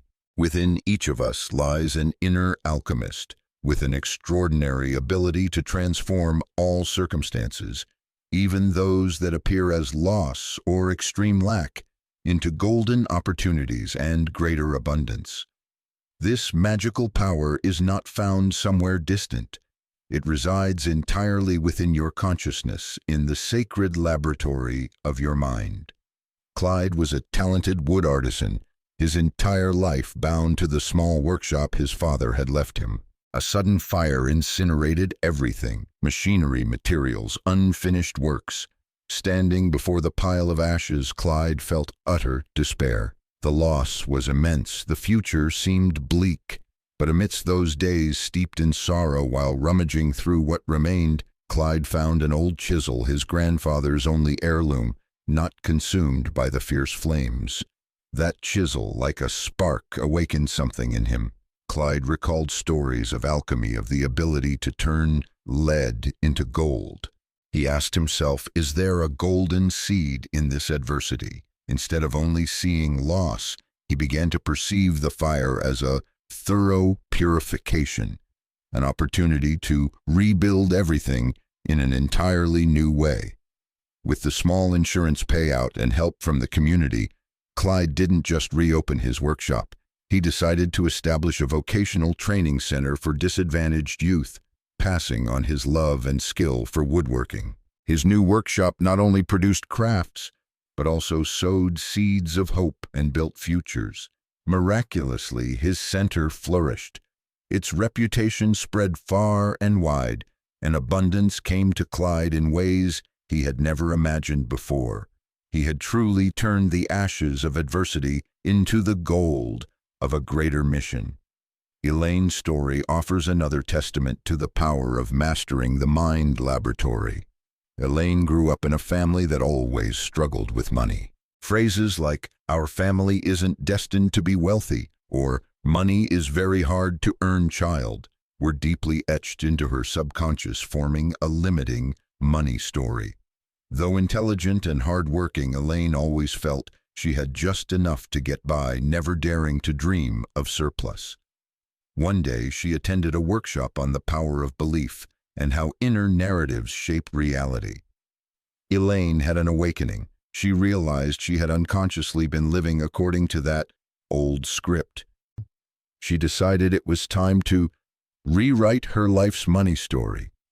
Every day, Elaine dedicated time to writing and reading aloud new affirmations. I am a magnet attracting wealth and opportunity. Money comes to me easily, joyfully, and from many unexpected sources. I am worthy of living an abundant life with financial freedom.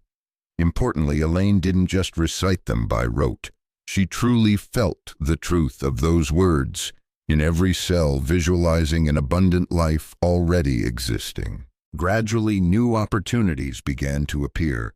She had bolder business ideas, supportive relationships found their way to her, and her financial flow truly changed. Financial reality is not fixed, but malleable, responding to your energy. When Elaine changed her inner story and feeling, the external world readjusted itself to be compatible. Lessons from alchemical magic. The experiences of Clyde and Elaine illuminate that the key to money alchemy lies in mastering the laboratory within you, your mind. Feeling is the sacred fire of alchemy. Focused intention is necessary, but it is the intense feeling of a new reality already complete, the feeling of abundance already present, that is the ultimate catalyst. Learn to seek the golden seed in all adversity. Bravely rewrite the money story of your life. Choose transformation over resistance. And master the raw materials in your mind, every thought, emotion, belief, to create golden manifestations. Practical exercise. The Alchemist's Journal. To begin your own journey of financial alchemy practice. The Alchemist's Journal exercise. Identify your current lead block. Choose a financial challenge or limiting belief you are currently facing, e.g., a debt, a feeling of lack, a fear of not having enough money, an unfulfilling job with low income. This is the lead block you wish to transform. Seek the golden seed. Look deeply into this lead block. Ask yourself, is there a precious lesson hidden here? Could this adversity open a new door, an opportunity for change I hadn't considered before? If this were a purification or a new beginning, what would that be? Rewrite the story, craft the golden version. Based on the golden seed you've discovered, rewrite the story of this situation. But this time write it as if it has already been transformed into a positive outcome, a brilliant success. Describe in detail how you overcame the challenge, what you learned, and how your life has improved because of this transformation. Example: if the lead block was losing a job, the golden version could be, losing my old job was a blessing in disguise. It propelled me to discover my true passion and build a freer, more successful and meaningful career than ever before. I am grateful for that change. Live with the feeling of already done. Every day, especially in the morning upon waking and in the evening before sleep, read your golden story aloud. After reading, close your eyes. Visualize the story unfolding vividly. Most importantly, summon and intensely feel the positive emotions as if it has all come true. Joy, gratitude, pride, peace, fullness. Let the sacred fire of these emotions melt the lead block and actualize the golden version. Chapter 11 is a first active and powerful dance step. In Part 2, Dancing with the Sacred Flow. It builds upon the solid foundation of remembering the ancient flow from Part 1. Now, as the alchemist of the mind, you not only receive the flow but also possess the ability to transform shape and elevate its energy through the power of your own consciousness and emotion. This is an invitation for you to be not just an observer or a recipient, but an active creator, an artist of prosperity, using your own mind laboratory to creatively and powerfully dance with the sacred flow. Tu yet voi chung ne, đào sâu vào một nguyên liệu cốt lõi của nhà gia kim thuật nội tại. Bản dịch dưới đây sẽ cố gắng truyền tải sự sâu sắc và tính ứng dụng của thông điệp này đến độc giả Mỹ. Chapter 12. Emotions, the sacred currency of the universe. In the previous chapter, we explored the extraordinary power of the inner alchemist, the ability to transform any circumstance through our consciousness, and the sacred laboratory of the mind. Now we will delve into one of the most important raw materials, a potent unit of exchange, that this alchemist uses to create golden manifestations in life. The central message of this chapter is emotions are the currency of the universe. Emotions are not merely passive reactions to the external world. They are a form of vibrant energy, a currency capable of shaping and attracting corresponding experiences into our reality. Imagine this: just as you use physical currency to purchase goods and services, the emotional currency you pay out through your vibrational frequency will buy corresponding experiences, circumstances, and opportunities from the vast universe. Your emotional state paves the way for abundance. Positive emotions like gratitude, joy, appreciation, love, and peace are like powerfully cleared channels or potent magnets, allowing the universe's abundant energy to flow into your life easily and naturally. Conversely, negative emotions such as bitterness, sadness, fear, anxiety, or resentment create blockages, invisible resistances, obstructing that natural flow. Gilbert was a skilled craftsman, but his work seemed to go largely unnoticed. He often felt overlooked, and a quiet sadness, a touch of bitterness about the lack of recognition lingered in his heart. One day, after attending a talk on the power of appreciation, Gilbert decided to try something different. Instead of focusing on what he lacked, he began to practice gratitude for what was present: his skillful hands, his familiar tools, his few but loyal customers, and even the challenges that had helped hone his craft. Each morning he spent a few minutes truly feeling that gratitude. Miraculously, this small shift in Gilbert's emotional currency created big ripples. An old customer surprisingly returned, introducing him to a large contract. A local newspaper writing about traditional artisans sought him out for an interview. It seemed Gilbert's gratitude had unlocked doors that had previously been closed, attracting opportunities he hadn't seen before. The story of Mrs. Opal, an elderly woman living in a small village, further illustrates the power of joy. Mrs. Opal didn't possess much material wealth, but her soul was always filled with pure joy. She found joy in tending her small front garden, in the birdsong each morning, in lively conversations with the neighborhood children. Her joy wasn't something she tried to create. It radiated from her very core like a warm aura, and as if by natural consequence, everyone loved Mrs. Opal. They brought her produce from their gardens, helped fix her leaky roof, or simply came to be near her joyful energy. Opportunities and help found their way to her naturally, not because she sought them, but because her inner light, her abundant emotional currency, naturally attracted them. Inner wealth precedes outer wealth. These stories show that we have the power to choose our emotions. We are not helpless victims of negative emotions. Through awareness and conscious practice, we can actively choose, nurture, and invest in constructive emotions, thereby changing our personal vibration and attracting good things. Lessons from the soul's currency. Gratitude is a master key. Even a small act of gratitude can create significant change. Joy is contagious and naturally attractive, enriching your life and creating a positive energy field. Remember, you are a co-creator of your reality, and the universe responds to the very energy and emotional vibration you emit. Real change always begins from within. Observing and choosing your emotions is not just a psychological skill, but also a profound spiritual path. Practical exercise. Personal emotional balance sheet. To raise your awareness and actively direct your emotional capital flow, try practicing the personal emotional balance sheet. Emotional inventory: income, expenses. For one day or a week, as you choose. Make a conscious effort to note the main emotions you experience. Divide them into 2 columns. Emotional income: positive emotions like joy, gratitude, love, peace, excitement, and emotional expenses: negative emotions like anxiety, fear, anger, sadness, disappointment. Honestly, record the frequency and intensity of each type of emotion. Identify priority emotional investments. Look at your balance sheet. Which expense do you most want to reduce, e.g., reduce anxiety? Which income do you most want to increase, e.g., Increase joy and gratitude. Create an emotional reinvestment plan.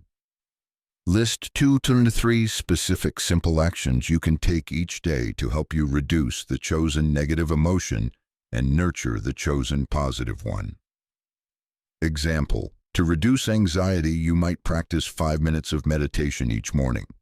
To increase joy, you could listen to a favorite song or call a positive friend. To increase gratitude, you could write down 3 things you are grateful for each evening. Affirm your proactivity.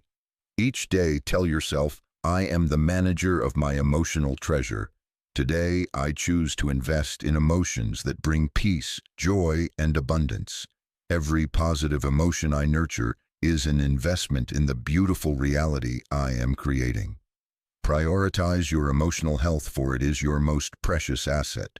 Caring for it is as important as caring for your physical or financial health. When you master this sacred currency, you hold the key to unlocking a richer, fuller, and more meaningful life than ever before. Chapter 13. The Melody of Abundance, resonating with frequencies to create prosperity. In the previous chapter, we recognized that emotions are a sacred currency through which we interact and exchange with the universe. Now we will delve deeper into this magical mechanism, exploring one of the most core principles in reality creation, the principle of frequency resonance. To attract and experience abundance like gold in alchemy, your inner energy frequency, comprising the sum total of your thoughts, emotions, beliefs, and your state of being, must be tuned for precise compatibility and harmony with the frequency of abundance. Much like tuning a radio, you must find the exact frequency of a specific station to hear the program you desire. If your frequency doesn't match, you'll only hear static or an entirely different program. An important truth to understand is this: the universe responds to who you are, not merely what you want. Desires and yearnings are sacred compasses, as we know, but if the song you are playing every day, meaning the dominant vibrational frequency emanating from your entire being, consists of notes of lack, fear, or doubt, then the universe will mirror back those corresponding experiences, no matter how much you want wealth. Real change only comes when you change who you are from within, altering the energy frequency you emit. Leonard was a talented pianist, but he always struggled to make a living from his music. He yearned to perform on grand stages, to be embraced by audiences. Yet his performances were often sparsely attended, and his income was precarious. Leonard played with masterful technique, but deep down he played from a place of fearing failure, from anxiety about money. His song, though melodious in tune, carried a heavy frequency of lack. One day, after a conversation with a spiritual teacher, Leonard realized this. He was advised to try playing music from a different place in his heart. Leonard decided to practice the power of conscious choice and inner shift. Before each practice or performance, he took time to connect with his pure love for music, with the joy of sharing the beauty of melody, with gratitude for having this talent. He consciously chose to emit the frequency of love and abundance. Gradually, a magical change occurred. His music was no longer just technique. It began to touch the hearts of his listeners. Audiences grew larger, and invitations to perform at better venues started to arrive. By changing the energetic source of his actions, Leonard had changed his song, and the universe responded with more abundant melodies. Doris's story provides another powerful testament to the principle of becoming before having. Doris had always dreamed of a life of financial freedom, but she constantly felt not enough. She read many books on the law of attraction, but still saw little change. This was until she understood that the issue wasn't about superficially pretending to be wealthy, but about truly becoming the person who already possessed that abundance from within. Doris began to embody wealthy consciousness. She didn't spend extravagantly, but she started investing more in herself, taking courses to enhance her skills, caring for her health and appearance with appreciation. She carried herself, spoke, and made decisions like someone who was financially autonomous, someone who knew her value. She focused on feeling gratitude for what she had and the joyful sensation as if her desires had already materialized. Her actions were consistent with her desired frequency. She had tuned herself to the frequency of wealth, and the external world gradually began to reflect that. New business opportunities, quality relationships, and a more natural flow of money began to move towards her. Lessons from the soul's harmony. These stories show that you are an instrument and your consciousness is the musician. You have the ability to tune the instrument yourself, to create harmonies of abundance instead of notes of lack. The law of attraction, or the principle of frequency resonance, is a fundamental, reliable, universal law. True wealth is a state of being. When you have aligned with the frequency of prosperity, abundance comes naturally when frequencies are synchronized. It will be attracted to you like a lighthouse attracts ships. Practical exercise. Daily wealth frequency attunement process. To actively tune your energy and resonate with abundance, practice this process daily. Morning frequency. Kickstart 5 to 10 minutes. Gratitude. Shower.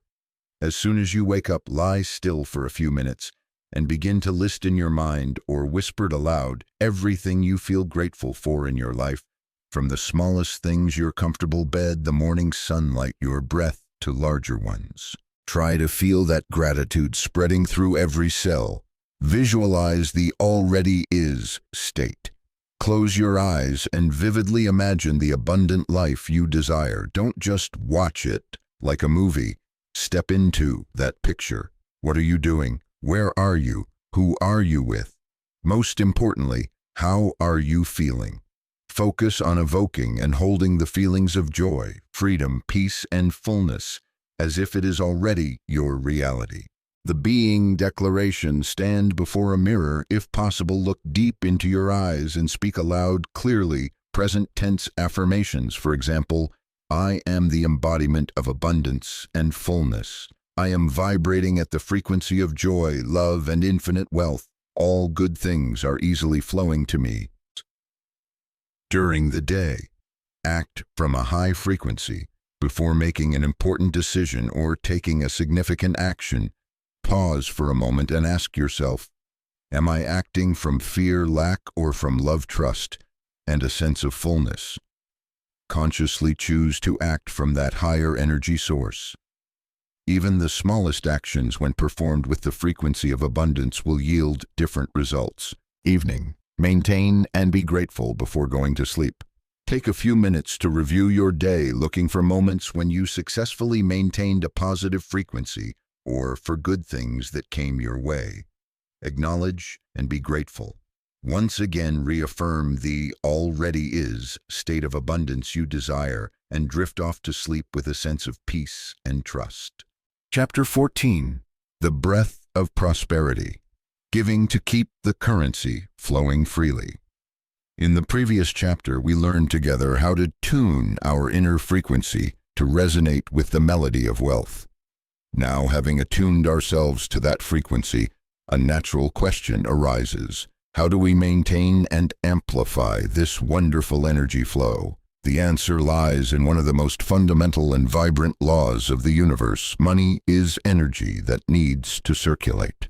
Like breath sustaining life, like a river carrying silt to enrich the land, or like blood circulating in our veins, money, as a form of energy, also needs to circulate to move unceasingly, to maintain vitality, purity, and create expansion. Holding your breath or grasping wealth too tightly out of fear of loss will suffocate its natural flow, unintentionally creating the very stagnation and scarcity we wish to avoid. Arthur was a diligent carpenter whose small business was quite meager in those days. He had to calculate every penny, and worries about bills sometimes caused him sleepless nights. Amidst this, his sister faced a sudden difficulty, needing a sum of money that wasn't excessively large but was beyond her ability to manage. Fear arose in Arthur. I can barely provide for myself, How can I help my sister? But then love and a vague belief in life's turn of events prevailed. He decided to gather the little money he had left and send it to his sister with a sincere message. It was an act from the heart, an act of giving, despite his own lack. A few days later, an old customer whom Arthur thought had long forgotten a small debt unexpectedly contacted him not only to pay in full, but also to place a large new order, its value far exceeding the amount he had given his sister. Arthur was stunned. He deeply felt that giving with faith opened the way for greater abundance, as if the universe had responded to his faith and openness. Jeanette's story, a woman who loved art, further illustrates how wealth multiplies through movement and generosity. Jeanette owned a very precious antique ceramic vase, a memento she cherished deeply.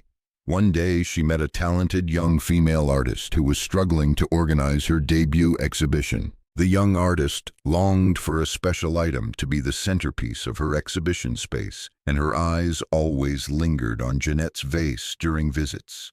Sensing the young artist's desire and potential, after much deliberation, Jeanette decided to gift her the precious vase. It was not an easy decision, but Jeanette did it with a serene joy, a belief that beauty needs to be spread. The young artist's exhibition was a huge success, and the story of the vase and Jeanette's kindness spread.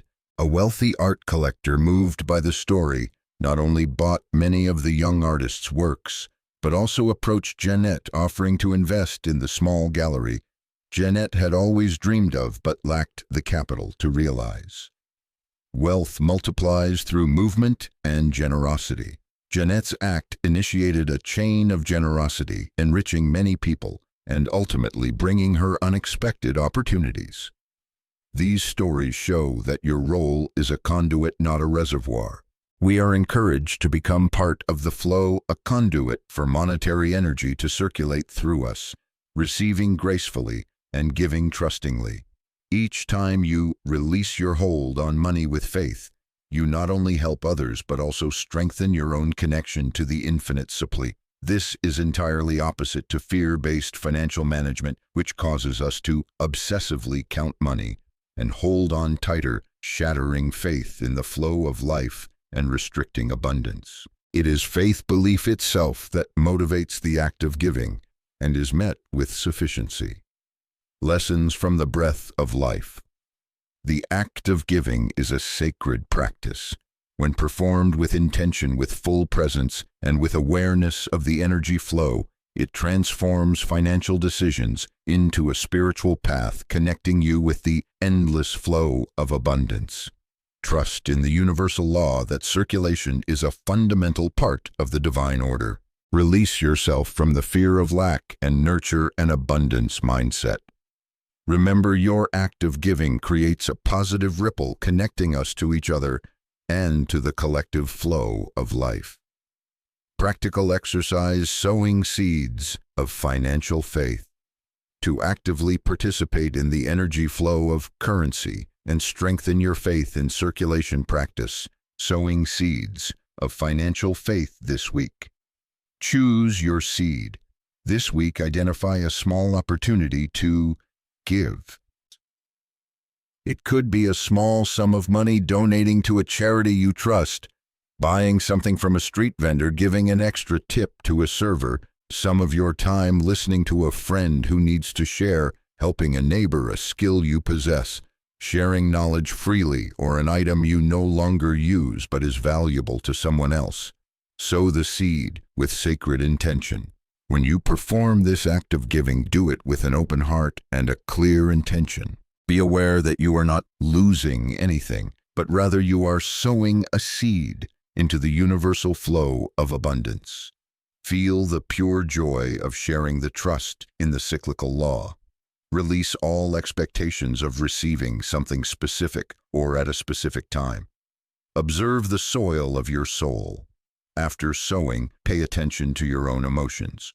Do you feel lighter, happier, or more connected?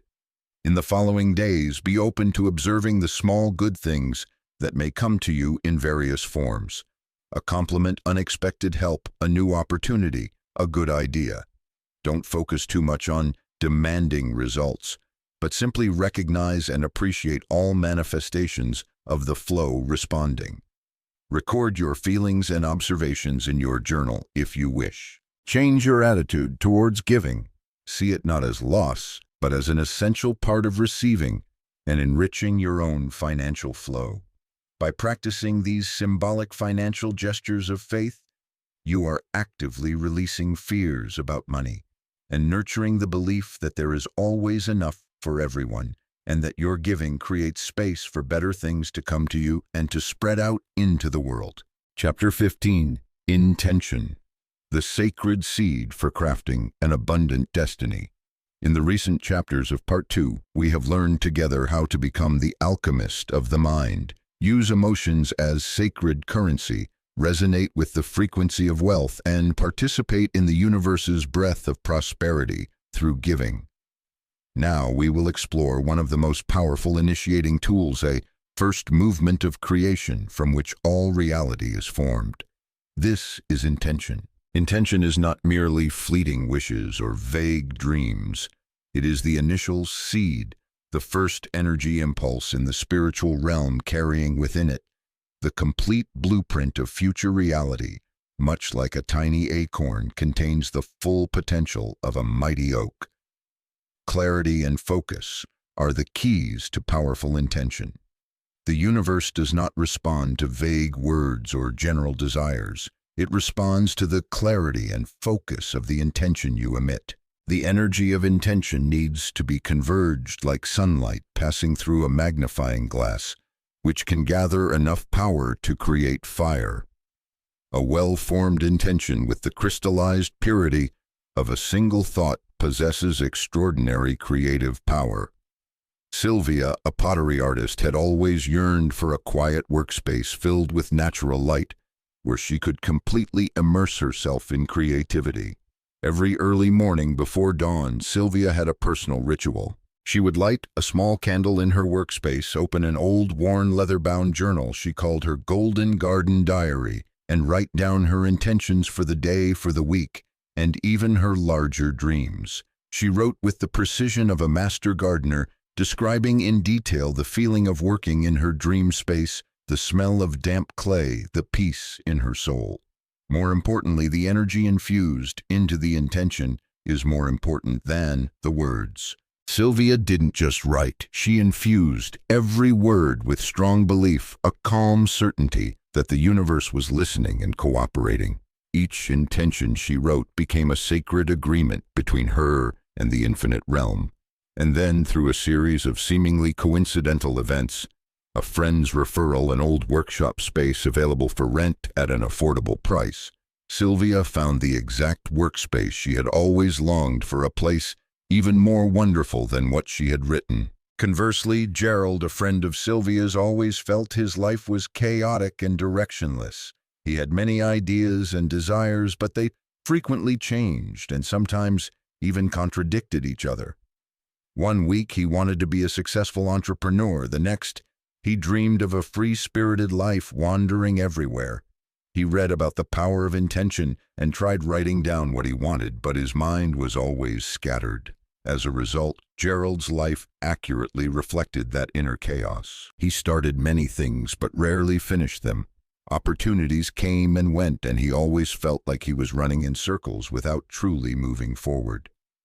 The consequence of vague intention is scattered energy lacking sufficient power to create clear manifestations. These stories show that cultivating intention is like tending a garden. It requires care in selecting seeds, clear intentions, patience, nurturing with faith and positive emotions, and a sacred space for practice. Reverence in setting intention is also crucial. The act of writing down intentions should be performed as a ritual, recording your blueprint for future abundance. Lessons from the Garden of Creation. You are the gardener of your life, possessing the ability and responsibility to choose quality seeds, intentions, sow them consciously, and care for them to sprout into reality. The universe is always ready to cooperate when you sow clear, focused intentions with faith. The power of inner stillness and focus, as Sylvia practiced, will help your intentions form most clearly and powerfully. Practical exercise: unfolding your golden garden of intention. To begin using the power of intention purposefully, practice the Unfolding Your Golden Garden of Intention exercise. Prepare the soil of your soul. Sacred space. Find a quiet time and space where you will not be disturbed. You might light a candle, play soft music, or do anything that helps you feel relaxed and connected. Take a few deep breaths to calm your mind and body. Choose quality seeds. Define a clear intention. Reflect deeply. What do you truly, from the depths of your heart, desire in a specific area of your life, e.g., finances, career, health, relationships? Write this intention in a special journal you dedicate to this purpose, your Golden Garden Diary. Write it as specifically and clearly as possible. Instead of writing, "I want more money," try, "I am joyfully experiencing a passive income of specific amount per month from sources I love, bringing me freedom and peace." Sow seeds with energy and belief. Infuse emotion into intention. When you write or reread your intention, close your eyes and visualize it, having already become reality. Most importantly, summon and intensely feel the positive emotions associated with that intention's fulfillment. Joy, gratitude, excitement, peace, freedom. Let these emotions permeate every word you write, every image you visualize. Feel a calm certainty that it is on its way to you. Water and nurture daily. Cultivate intention. Each day, for example, in the morning or evening, spend a few minutes rereading the intentions in your Golden Garden Diary. Reconnect with the positive images and emotions you sowed. Nurture them with unwavering faith and patience, just as a gardener cares for precious seedlings, trusting they will sprout and grow at the universe's right time. Release all attachment to when and how the intention will manifest. This chapter equips us with a powerful tool, the ability to use purposeful intention to shape our lives. It emphasizes that the key lies not in wishful thinking, but in cultivating seeds of intention, clearly, with focus and with the energy of faith and positive emotions, in the fertile garden of the universe, and then trusting in the magical germination process of life. Chapter 16, Mission-Led Money. When service becomes the magnet for abundance. Having learned to sow sacred seeds of intention into the fertile garden of the universe, a natural question arises: what kind of seed possesses the strongest vitality, the capacity to blossom and bear the most abundant fruit? The answer lies in a profound and inspiring truth: money flows towards a greater purpose.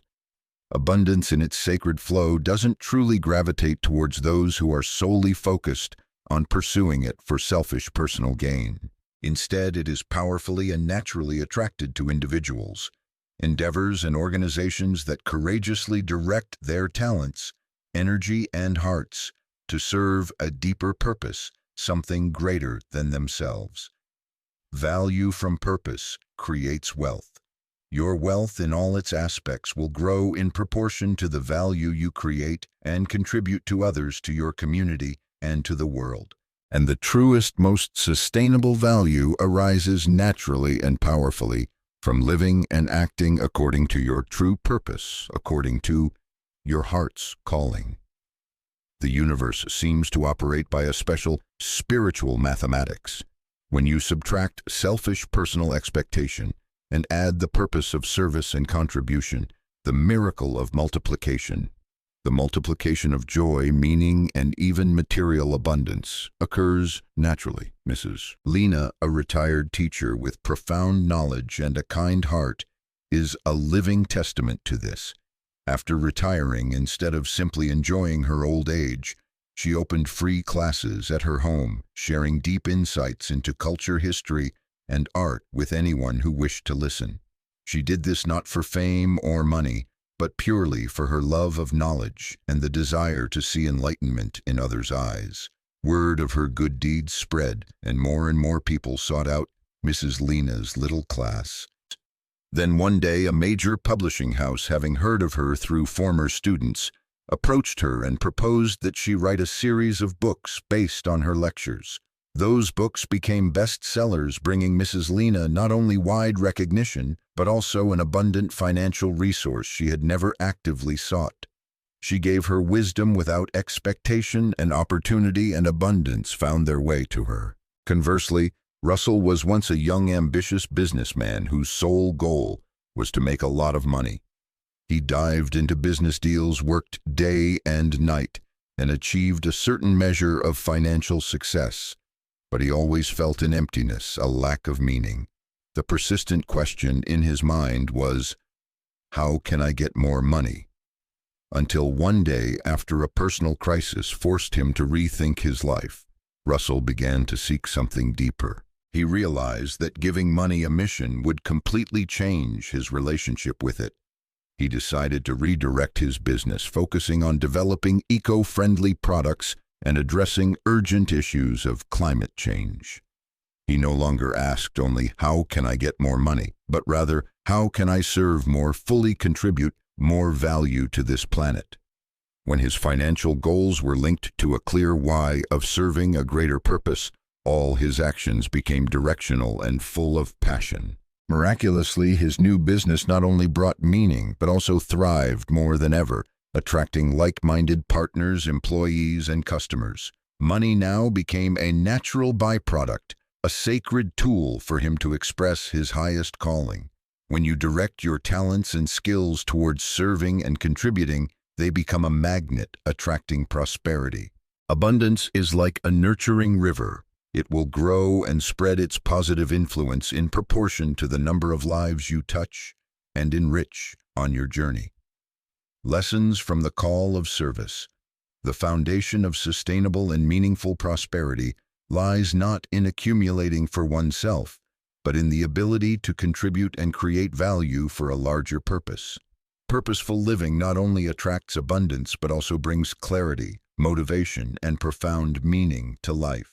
When you give your best to serve a higher purpose, the universe seems to find every way to support and provide resources for you. Practical exercise. Writing your abundant mission statement. To connect your financial desires with a specific mission of service and thereby unlock a stronger flow of prosperity practice. This exercise, discover your deep inner calling. Dedicate quiet time to reflect and write down answers to the following questions. What truly fascinates you and feels most meaningful for you to do? What unique talents, skills, or knowledge do you possess that you love to use?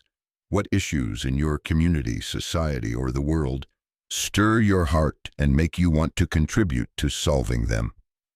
If money were no object, what would you dedicate your time and energy to in order to make a positive difference? Connect your desire for abundance with a mission of service. Based on your answers above, write your own abundant mission statement. This statement should clarify what you want to attract abundance for, to serve what purpose greater than personal gain.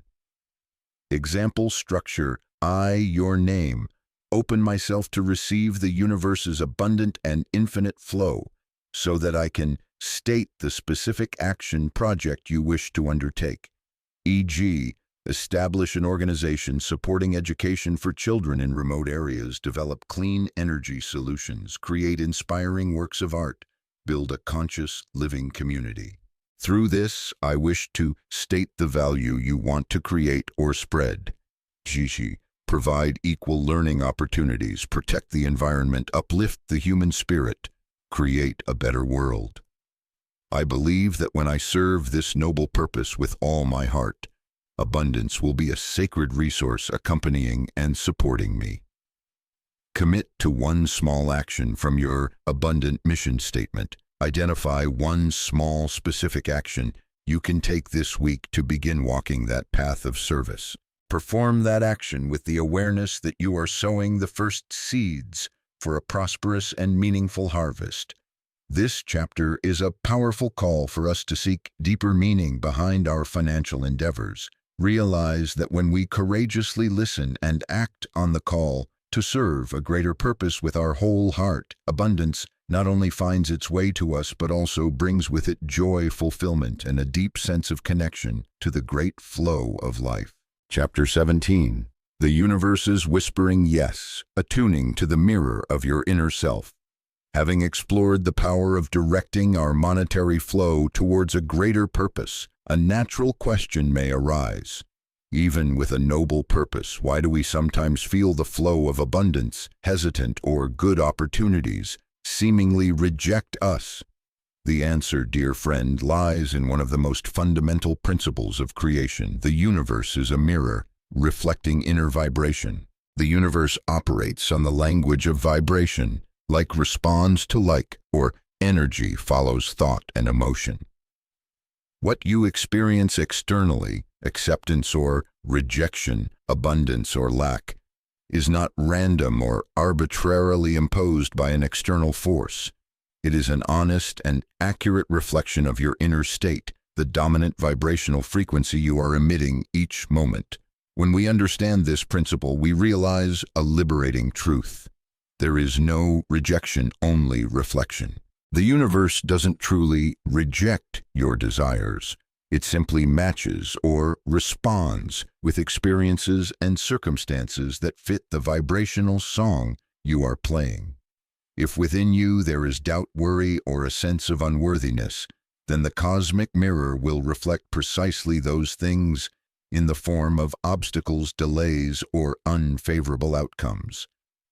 Mabel was a talented designer who nurtured a project to open a small fashion boutique with her own unique style. She had ideas, a plan, and even some potential suppliers. But deep down, Mabel harbored a secret doubt. Am I good enough? With such a competitive market, can my shop survive? What if I fail? Though she still took action externally, the dominant frequency she emitted was one of insecurity and lack of confidence. As a result, things didn't seem to go smoothly. Lease negotiations for the retail space hit last-minute snags. A seemingly certain loan was delayed, and potential partners who were initially enthusiastic gradually distanced themselves. The universe wasn't rejecting Mabel's dream. It was just honestly reflecting the absence of a strong inner yes from within her. Arnold's story, on the other hand, shows the power of shifting from pleading to allowing and trusting. Arnold had been unemployed for many months, and his savings were dwindling. Every day he would pray, even beg the universe to grant him an opportunity. Any job would do. But the more he pleaded in desperation, the more stuck he felt. The energy he emitted was one of lack of fear. Then one day Arnold read a book stating that the universe responds to belief, not to pleading. He realized that the power of the inner yes is the key.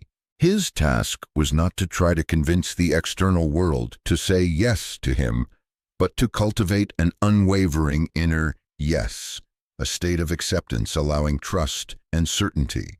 Arnold decided to change.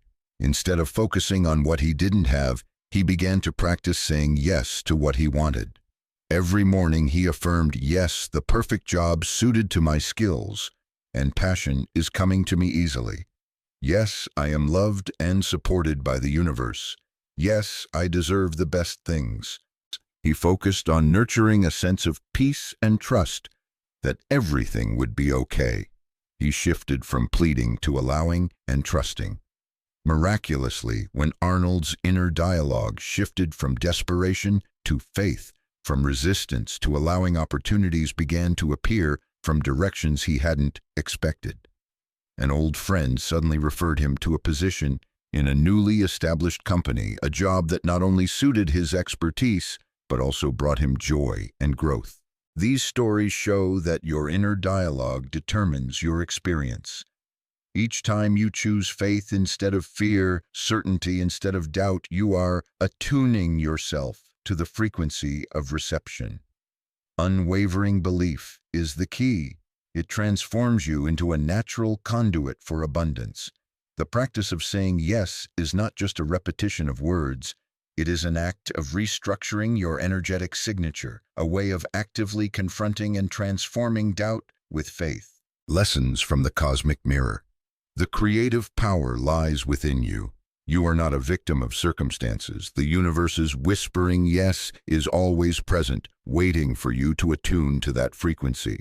Even when doubt arises, you always have the choice to confront it with faith. Sacred practical exercise, saying yes to life. Apply this practice to strengthen your belief and readjust your energy. Whether you are in Hanoi, New York, or anywhere on your life's journey as of May 2025, this practice is universally applicable. Identify the no that is operating. Think about a desire, a goal, or an aspect of your life. Work, finances, relationships where you are feeling stagnation or challenge. Listen to your inner dialogues related to this issue. Are there thoughts, beliefs, or emotions that carry a tone of doubt, fear, or unworthiness, e.g., I don't think I can do that. This is too difficult. I'm not lucky enough. Write them down if it helps. Consciously choose and emit yes. Take a deep breath, exhaling all tension. Now, for each no you just identified consciously, choose to counter it with a strong, heartfelt yes. Speak it aloud if possible, or say it silently with all your conviction. If the no is, I'm afraid I don't have enough resources to start this project, your yes could be, yes, all the resources I need are being perfectly drawn to me. Yes, the universe always provides abundantly for intentions that come from my heart. Yes, I have enough creativity and ability to make this a reality. If the no is, good opportunities always seem to pass me by. Your yes could be, yes, I am opening myself to countless wonderful opportunities. Yes, I am worthy and ready for the best things. Yes, I am attuning to the frequency of luck and success. Feel the energy shift. As you practice saying yes with sincerity and conviction, notice the change in your emotions and your energy field. Do you feel lighter, more hopeful, stronger? Anchor this feeling. This is you actively restructuring your energetic signature. Act with yes as your guide. From this state of yes, consider one small action you can take today to move closer to your desire with inner faith and permission. This chapter serves as a gentle reminder that the door to abundance and good things is always open from within. By mastering our inner dialogue and cultivating a powerful yes, we can harmonize with the universe's endless whispering yes, regardless of where we are or what time it is, to create an increasingly radiant and abundant life. Chapter 18. The universe imprints kindness, when unconditional service unlocks an amplified flow of abundance. As we have learned to attune to the universe's whispering yes by cultivating inner acceptance and trust, we discover that one of the most powerful ways to express that yes and invite abundance into our lives is through genuine acts of service. The central principle of this chapter is the universe acknowledges every genuine act of service. Every unconditional act of giving stemming from a pure heart, not aimed at personal recognition or reward, is invisibly but surely recorded by the universe. These actions create ripples of abundance spreading in an infinite pond of energy, and by a natural law, these waves will eventually return to their source, often multiplied manifold. What's crucial is not just the act you perform, but the love behind the deed is key, the pure intention in each gesture. Virgil, a middle-aged man who had recently taken early retirement after many years of monotonous desk work, felt his life lacked meaning. He began volunteering at a local charity soup kitchen, serving hot meals to the homeless. He didn't do it to seek recognition or to fill his empty time. Virgil served simply because his heart led him out of deep compassion for less fortunate lives. He listened to their stories, gave warm smiles, and did his work with utmost dedication. Unbeknownst to him, his dedication and quiet organizational skills were noted by the community center's management board, which ran the soup kitchen.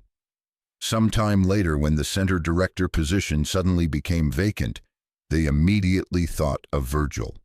Despite having no formal management experience in a similar role, his heart and the qualities he demonstrated through his service convinced everyone. Virgil was offered the new position with more abundant resources to expand community assistance programs, a divine recompense far beyond what he had ever imagined. The universe had measured his heart, not the number of hours he worked at the soup kitchen. When you give unconditionally, you are aligning with the highest frequency of abundance. Your action becomes a living prayer, and service becomes a sacred ritual. George, a baker famous for his unique ancestral bread recipe, exemplified this. That recipe was his family's treasure, the foundation for the success of his small bakery. One day, a young, enthusiastic woman with a dream of opening a small bakery in a nearby poor village to help the community came to George asking to learn his craft. After many restless nights moved by the young woman's heart and aspirations, George decided to do something extraordinary. He shared his entire precious recipe, holding back no secrets. He said, "This knowledge belongs to the world, not just to me." This true act of giving created space for abundance to fill.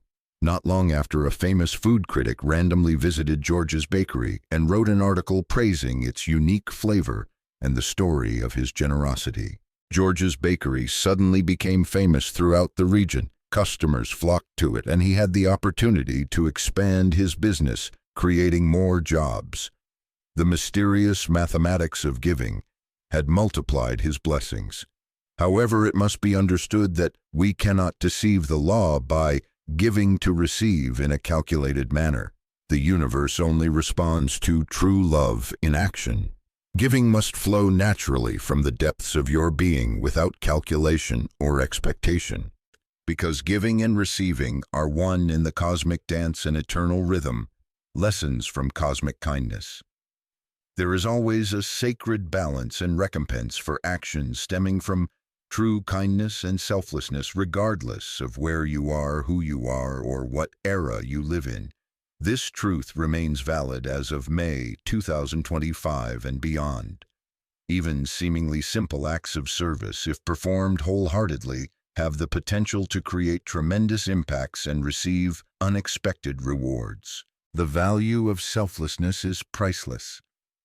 Sacred practical exercise, rekindling and multiplying service energy to strengthen your faith in the sacred law of recompense and open yourself to receiving blessings from your acts of service. Recall a selfless act of service you performed. Take a few quiet minutes, close your eyes, and remember a time in the past when you genuinely gave, helped, or served someone without expecting anything in return. It could have been a grand gesture or a very small act that came from the heart. Reconnect with the energy of love behind the deed. Relive that moment in your mind. Vividly re-experience the positive emotions that act brought you: warmth, joy, peace, compassion, or a sense of connection. Let that love behind the deed once again fill and warm your being. Affirm the universe's acknowledgement and multiplication.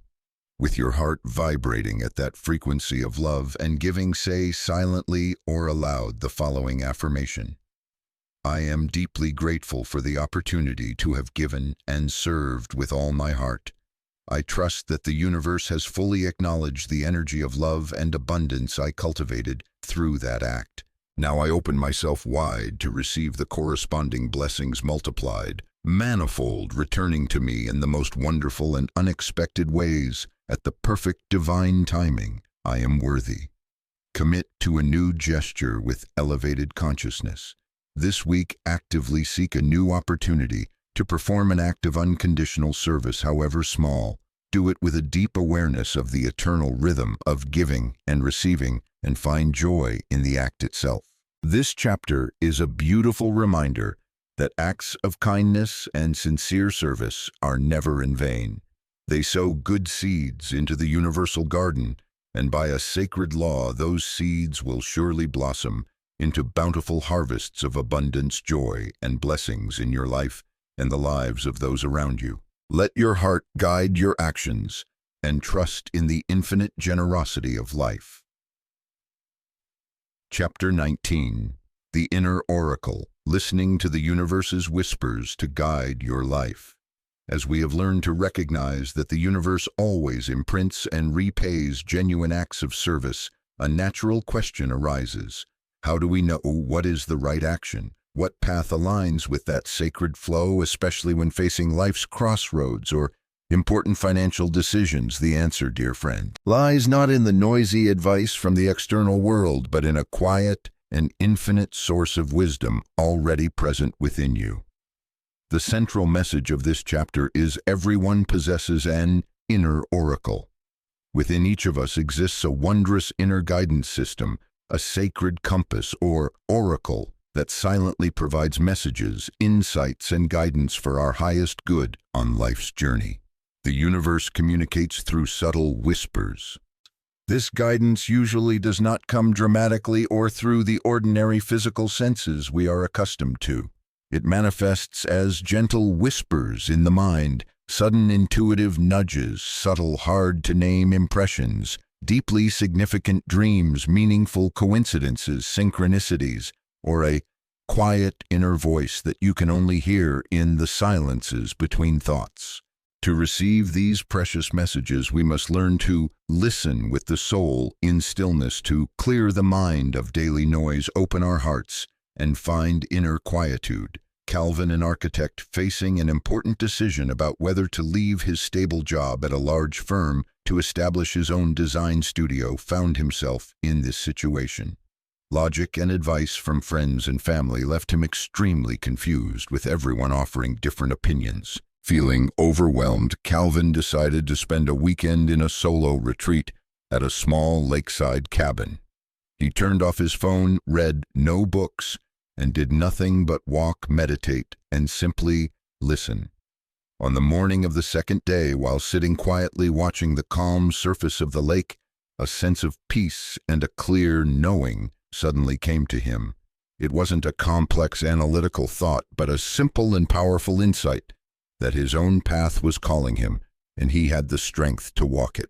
That decision, born from stillness, led Calvin to a career that was not only financially successful, but also filled with true joy and creativity.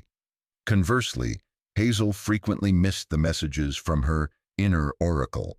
She was an intelligent, rational person, but tended to doubt anything that couldn't be explained by logic.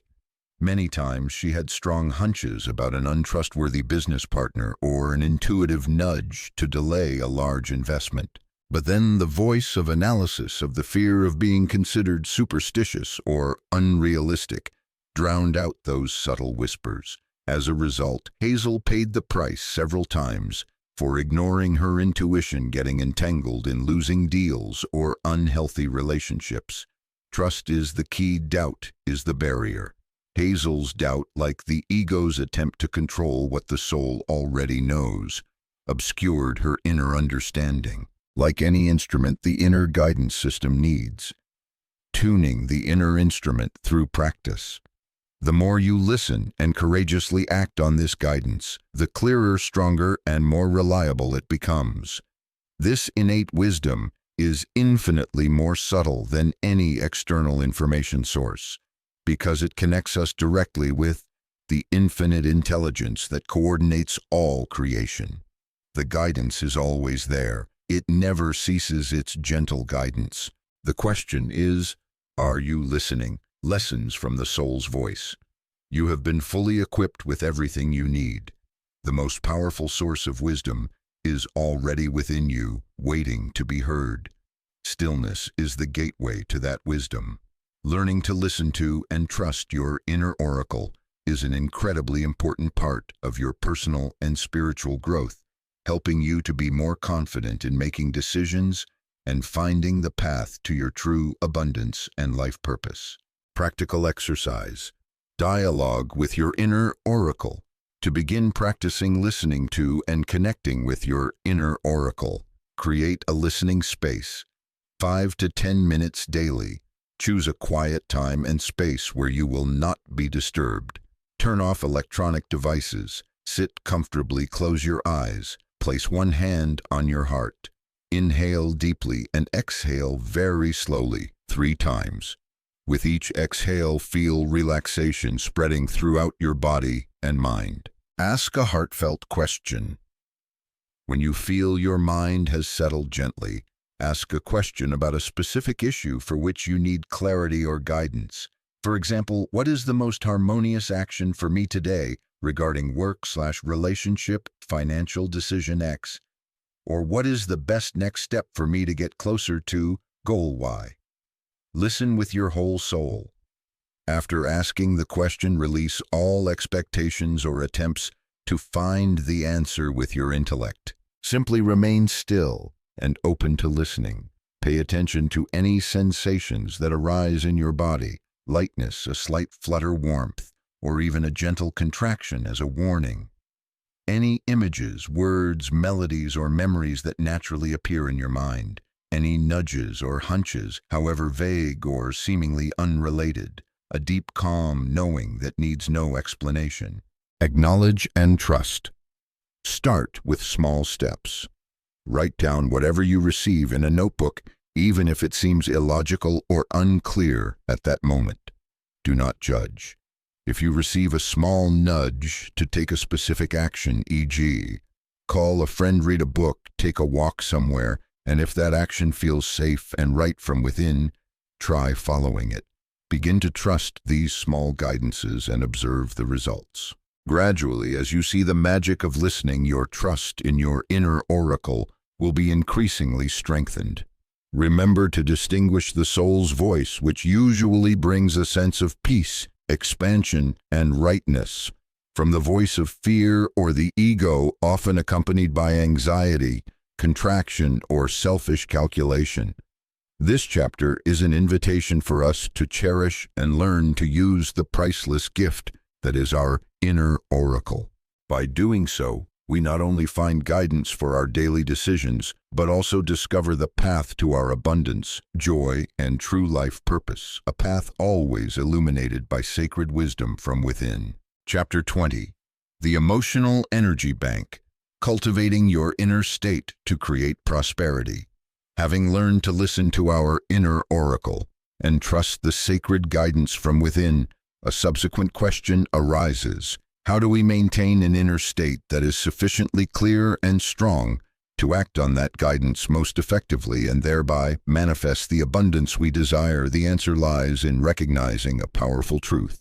Your emotional state is your true currency. Emotions are not just fleeting reactions to life. They are your most valuable currency, an energy capital that you possess and can actively manage. Every emotion you cultivate is an investment in your personal energy field, thereby shaping your reality. Imagine you have an invisible emotional energy bank. Building this energy bank is done by consciously choosing emotions. Each day deposits positive emotions such as true joy, deep peace, sincere gratitude, unconditional love, and excitement for life are precious deposits, increasing your vibrational wealth. In particular, remember that joy has the power of compound interest. Gratitude multiplies manifold, and peace brings returns far beyond any material measure. Withdrawals, debts. Conversely, prolonged negative emotions like chronic anxiety, corrosive doubt, baseless fear, or obsessive thoughts about scarcity are withdrawals, depleting your energy reserves, and can even create energy debt, making you feel tired and attracting more unwanted experiences. A key principle to remember is your energy precedes your action. Your inner state, your emotional vibrational foundation, will shape and influence the outcome of your actions, even before those actions are performed. The universe responds first to the energy frequency you emit, not merely to external movements or efforts. The universe responds to the energy behind the action. That is why two people can perform identical actions yet achieve very different results. The difference lies in their unique energetic signature, the inner state and emotions they carry while acting. Millie, a freelance designer, began to notice an interesting pattern in her work. On some days, despite a normal workload, projects flowed unexpectedly smoothly. Clients were more agreeable and creative ideas just kept coming. Conversely, there were days she felt stuck, despite trying very hard. Millie decided to record her dominant emotion each morning and compare it with what happened during the day. She quickly discovered that on days she actively maintained a high vibration, feeling joyful, grateful, and full of inspiration, unexpected blessings and favorable circumstances seemed to find their way to her. This energy ledger helped Millie become more conscious of prioritizing her emotional state as a determining factor for her performance and success. Percival, a teacher, had another way to actively cultivate and store positive emotions. Every morning before starting his busy workday, he would spend 10 minutes sitting quietly, eyes closed, and actively recall 3 things in his life for which he felt deep gratitude. He didn't just think about them, he tried to relive that feeling of appreciation and warmth, storing these feelings like a precious inventory in his soul.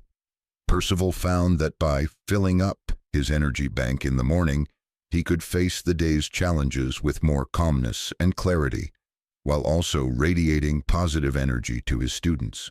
These actions show that actively choosing nurturing and maintaining positive emotions is a deliberate practice to attract abundance.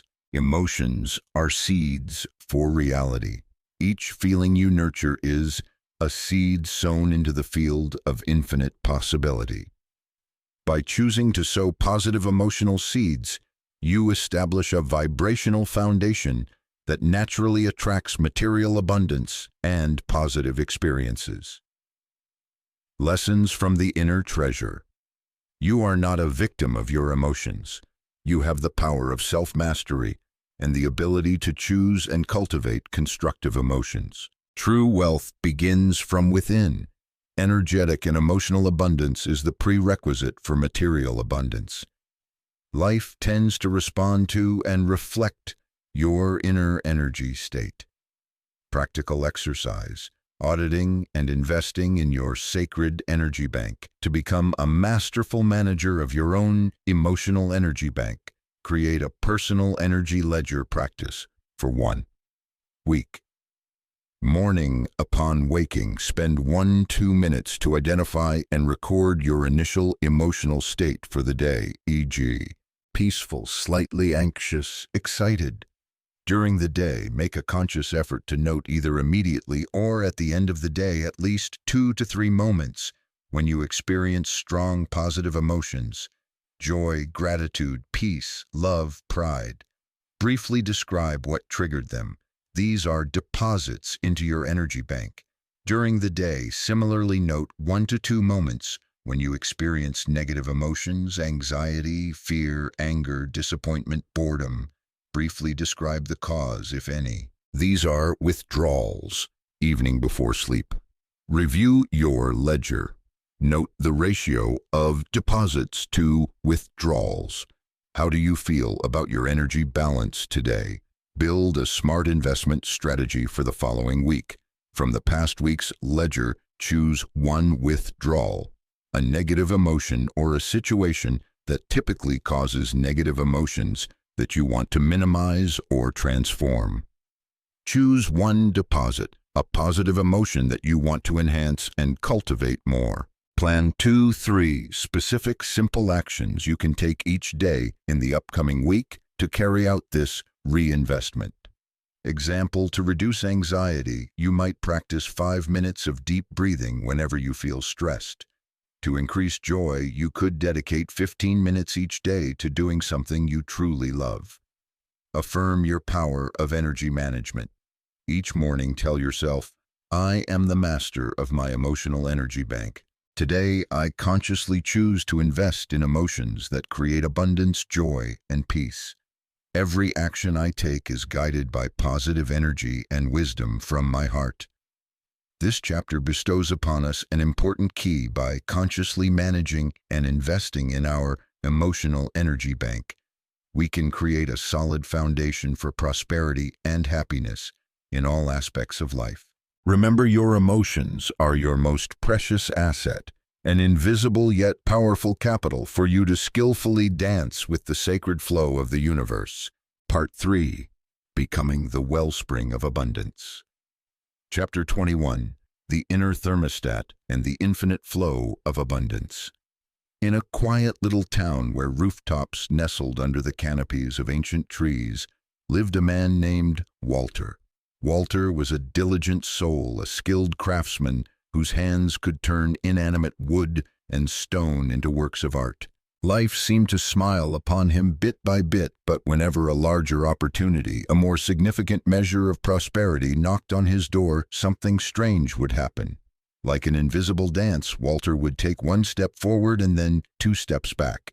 A lucrative contract would suddenly be canceled at the last minute, a promising investment would vanish into thin air, or a promotion would slip through his fingers for seemingly very random reasons. Walter often sighed, looked up at the sky, and wondered if fate had destined him for a moderate level of success. No more, no less. He didn't realize that deep within him there was an invisible thermostat, a core belief about his self-worth that had been set at a modest level. Whenever external abundance showed signs of exceeding that threshold, his subconscious self-protection mechanism would silently act, pulling reality back to what he believed he deserved. Walter never consciously thought of himself as unworthy, at least not deliberately, but whispers from the past experiences of rejection or feelings of inadequacy from childhood had unconsciously engraved a limit into his subconscious. Like a house with its heating system set at a certain temperature, no matter how warm it might be outside the house, could not get warmer than its setting. And then one quiet afternoon, while walking in an old forest, Walter chanced upon an elderly woman meditating beside an oak tree. She had kind eyes and a serene smile. They began to talk, and Walter, in a rare moment of vulnerability, shared the inexplicable ups and downs of his life. The woman listened, then gently said, "Young man, the universe is always generous. The problem isn't what the universe bestows, but whether we are ready to open our arms to receive. Perhaps the thermostat inside you is set too low." Those words were like an awakening bell for Walter. He began a journey of self-discovery, confronting his deep-seated limiting beliefs. He realized that wealth and fullness don't just find those who work tirelessly. More importantly, they flow towards those who believe they truly deserve to enjoy those good things. His relationship with money, with success, turned out to be an exact reflection of his relationship with himself.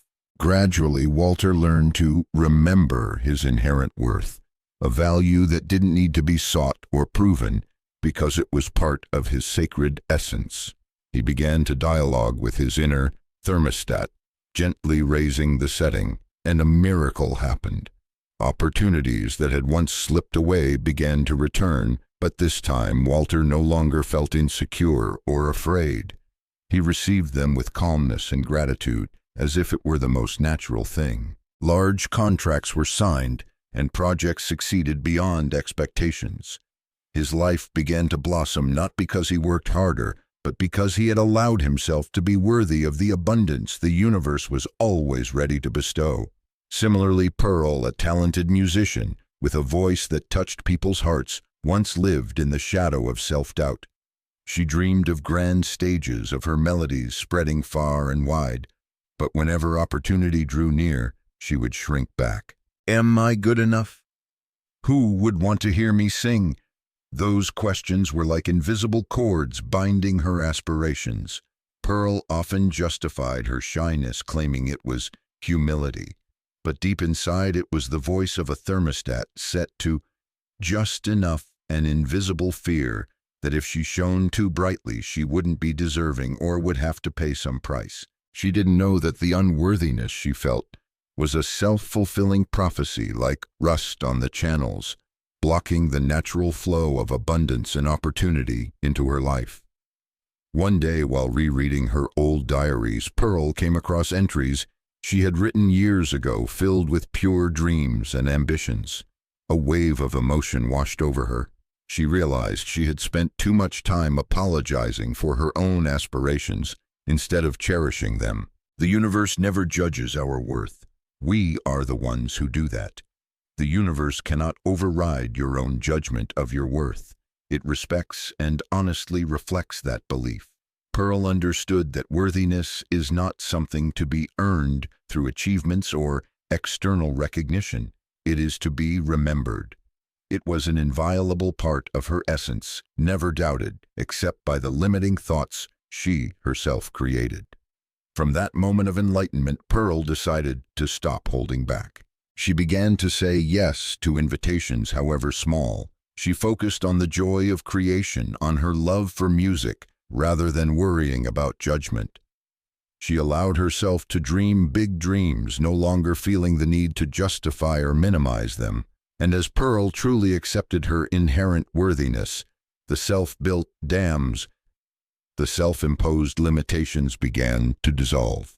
Bigger opportunities started to find their way to her naturally.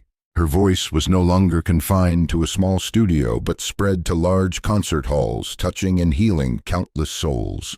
Abundance in all its forms, love, recognition, opportunity, and material things began to flow into her life easily, like a river finding its way to the sea.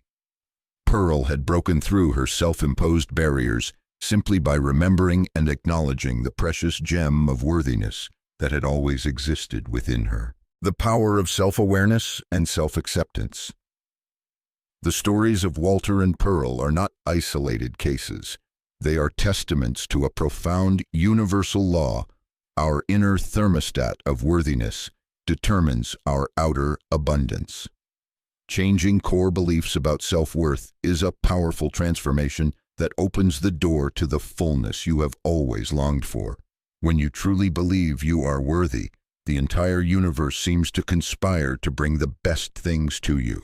Self-love, the unconditional acceptance of your true self, is the firmest foundation for building an abundant and fulfilling life. Release yourself from the invisible limits, the negative beliefs that have held you back for so long. Practical exercise. The harmony of worthiness. This is a simple yet incredibly powerful practice to reconnect with your inherent worthiness and reprogram your inner thermostat. Find a quiet space. Sit or lie down comfortably, close your eyes, and take a few deep breaths to relax your mind and body.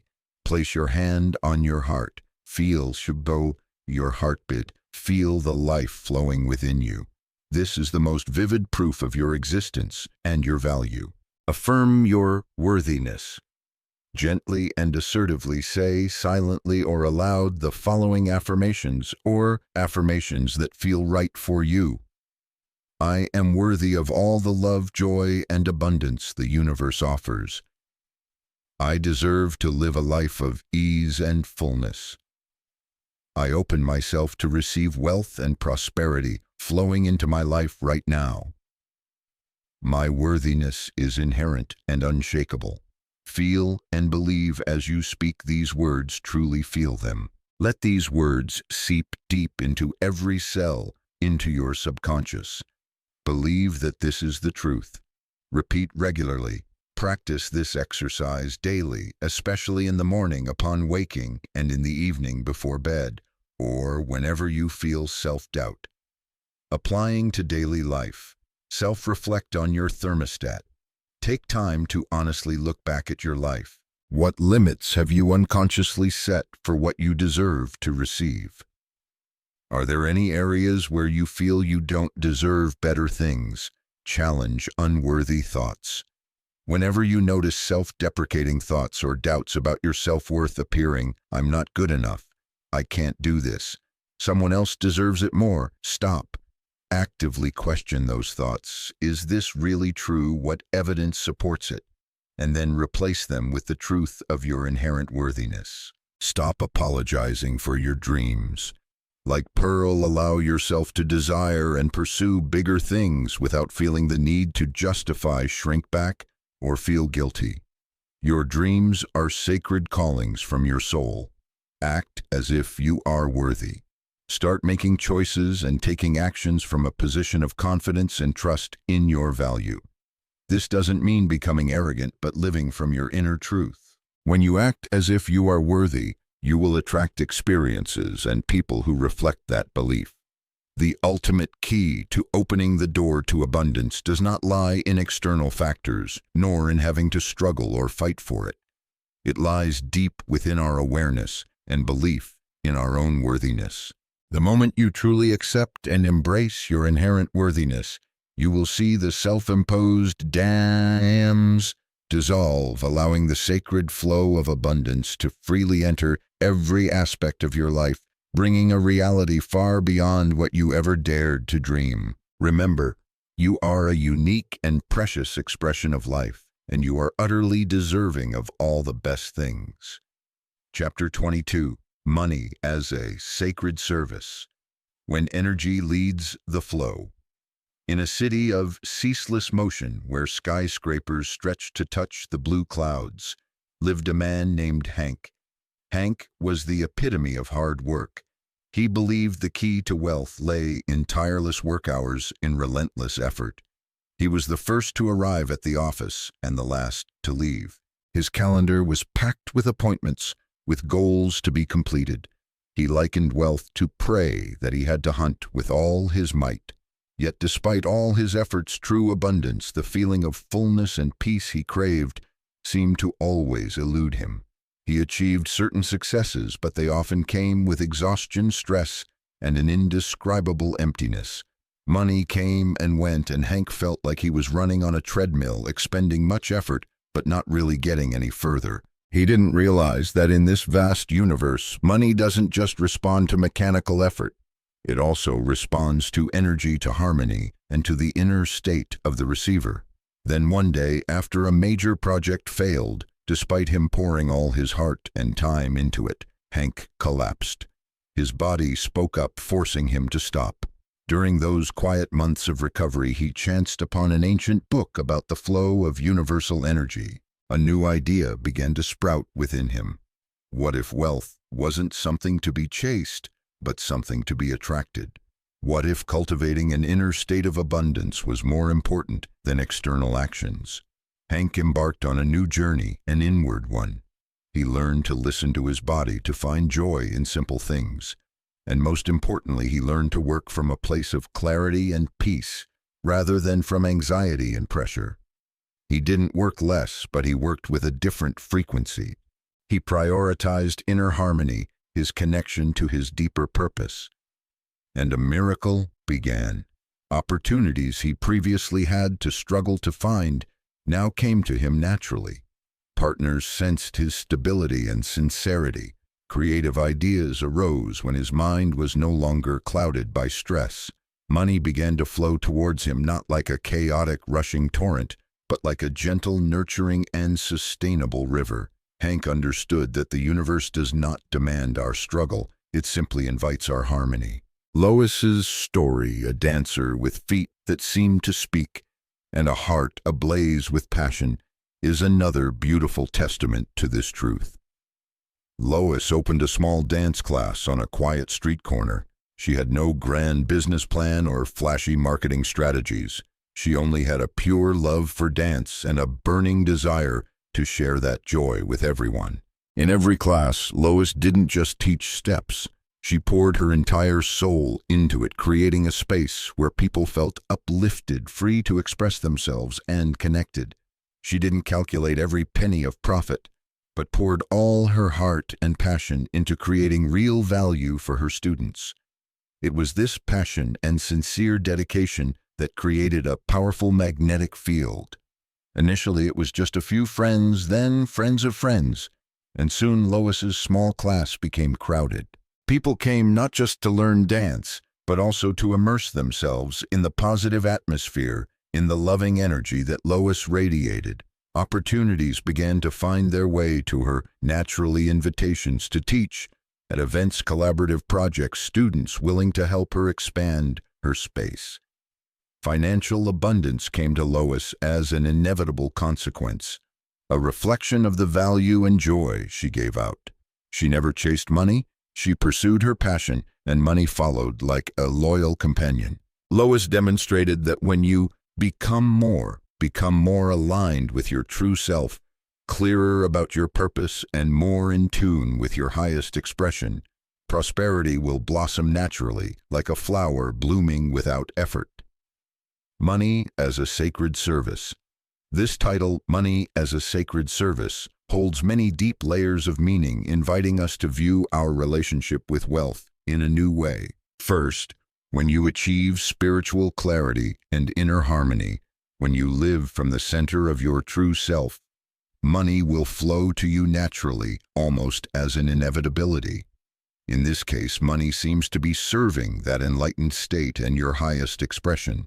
It becomes a resource supporting you to continue shining and living true to your purpose. Second, like Lois's story, when you dedicate yourself wholeheartedly to a job or a passion, with a spirit of sacred service, meaning you do it with all your love, sincerity, and a desire to bring value to others, money will come as a natural consequence. It is recognition, the universe's response to the energy and value you have sown.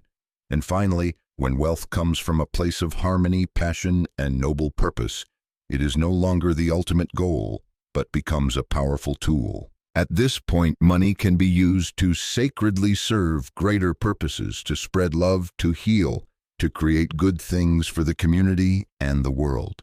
Wealth is not a one-way street of accumulation. It is an energy flow, and when we learn to direct that flow with inner harmony and sincere dedication, money will become a companion, a sacred resource, supporting us on the journey of expressing the best version of ourselves, releasing from the vortex of hustling and grinding. The modern world often glorifies hustle culture, where people feel pressured to constantly do more faster. But this chapter invites a shift from relentless pursuit to cultivating a state of being that is full and harmonious. True prosperity is not just what you have, but the result of who you become and the energy you radiate. Trust in the flow of the universe, in a greater wisdom that is guiding. When we listen to the call from within and harmonize with the invisible laws, everything necessary will come naturally and easily. Practical exercise. Writing about money serving my highest life. Take some quiet time with a notebook and pen. Write down in the present tense, as if it has already happened, how money is serving your highest life, your most sacred aspirations. For example, I am deeply grateful for the abundant flow of money that supports me in wholeheartedly pursuing my passion for your passion, e.g., art, healing, education. Money comes to me easily and naturally, allowing me to create projects, your projects, that bring great value to the community. I use my abundance to bring joy, peace, and opportunity to those around me and to the world. I feel free and supported by money to live a meaningful, creative, and service-oriented life. Writing these things is not for wishful thinking, but to connect you with the feeling of abundance already present within, to strengthen your belief, and to send a clear declaration to the universe about what you are ready to receive and how you wish to use that resource. Applying to daily life. Prioritize inner clarity each day. Take time to connect with yourself. What is truly important to you? What is your true passion? What is your life's purpose? This clarity is the compass that guides your energy. Practice becoming instead of just doing. Instead of solely focusing on your to-do list, focus on elevating your inner state. Cultivate peace, joy, gratitude, and love in every moment. Let go of control and desperation. When you find yourself trying too hard, worrying, or feeling desperate about money, recognize it as a sign that you are losing harmony. Step back, take a deep breath, and find a way to reconnect with inner peace and trust. Pursue passion with dedication. If there is a job or field that truly makes your heart sing, pour all your heart into it. Do it for love, for the joy of service, and trust that the necessary resources will follow. This chapter opens a path to prosperity, not by struggling or fighting, but by becoming the truest, most harmonious, and clearest version of yourself. When you radiate the energy of fullness, joy, and purpose, you will naturally attract the flow of abundance as an inevitable consequence, and money will become a companion, a sacred service on your life's journey. Chapter 23, The Secret of Instantaneous Manifestation, When Time Bends to a Pure Vision. In a small, light-filled attic studio where the scents of oil paint and new wood mingled lived an artisan named Otis. He was struggling with a sculpture he believed would be his life's masterpiece. Everything was nearly perfect, yet it lacked one final unique detail that he visualized in his mind but could neither find nor create. He had tried every kind of material, sketched hundreds of ideas, but the "that's it" feeling still eluded him. Impatience began to creep in, and his creative flow seemed blocked. He suddenly recalled the words of an old teacher, "When the mind is still and vision becomes pure, the impossible becomes possible." Otis decided to stop. He no longer tried to do. Instead, he sat down into his creative space, closed his eyes, and allowed his mind to settle like the rippleless surface of an autumn lake. In that stillness, he didn't think about the missing detail. He saw it. A clear image, transparent as crystal, appeared in his mind, not just its form, but its feeling, its very soul. His heart was at peace without a trace of doubt or selfish desire. He simply witnessed with a quiet faith that it was already a part of reality. A few hours later, as Otis was cleaning his studio, an old friend he hadn't seen in years paid an unexpected visit. After exchanging greetings, the friend took out a small, carefully wrapped gift. "I don't know why," the friend said, "but when I saw this on a trip, I immediately thought of you and felt you'd need it." Otis slowly unwrapped the gift. His heart seemed to stop. Inside the silk paper was a small piece of petrified wood, with grain and form so astonishingly precise that it perfectly matched the detail he had seen in his mind just hours before. It wasn't just similar, it was it. The manifestation had occurred at a speed beyond ordinary logic. Time seemed to have bent before the purity of Otis's vision and the stillness of his heart. He understood that time is not a fixed barrier or a rigid master, as we often think. It can yield to the power of ideation and inner harmony.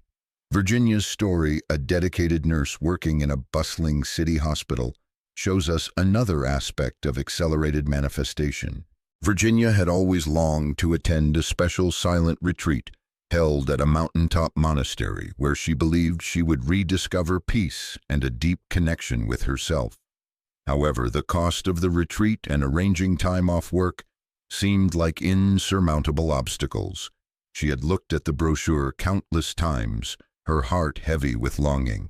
Then one day, after reading a message about the power of living in the end result, Virginia decided to change her approach.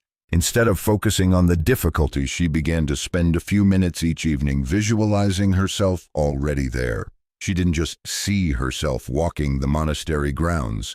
She felt serenity permeating her every cell, heard the gentle sound of wind chimes, and felt joy spreading in her heart. More importantly, she began to practice deep gratitude for this retreat, as if it had already happened, as if all its blessings had already imbued her life. "I am grateful for the peace and healing I have received from this wonderful retreat," she whispered each night before sleep, her heart filled with a sense of fullness. Less than 2 weeks later, a series of unexpected events occurred. A colleague offered to swap shifts, with her perfectly matching the dates of the retreat. On the same day, the hospital announced a surprise bonus for outstanding staff members, and Virginia's name was on the list. The bonus amount was just enough to cover her expenses. All barriers seemed to dissolve. Virginia understood that her desire didn't manifest according to some fixed schedule, but according to her own emotional clarity. Her act of living fully in the emotion of the end result and expressing gratitude for what was unseen by the physical eye had created a powerful alignment, pulling reality towards her desire. The miracle appeared with the speed of belief and the depth of emotional harmony that Virginia had cultivated.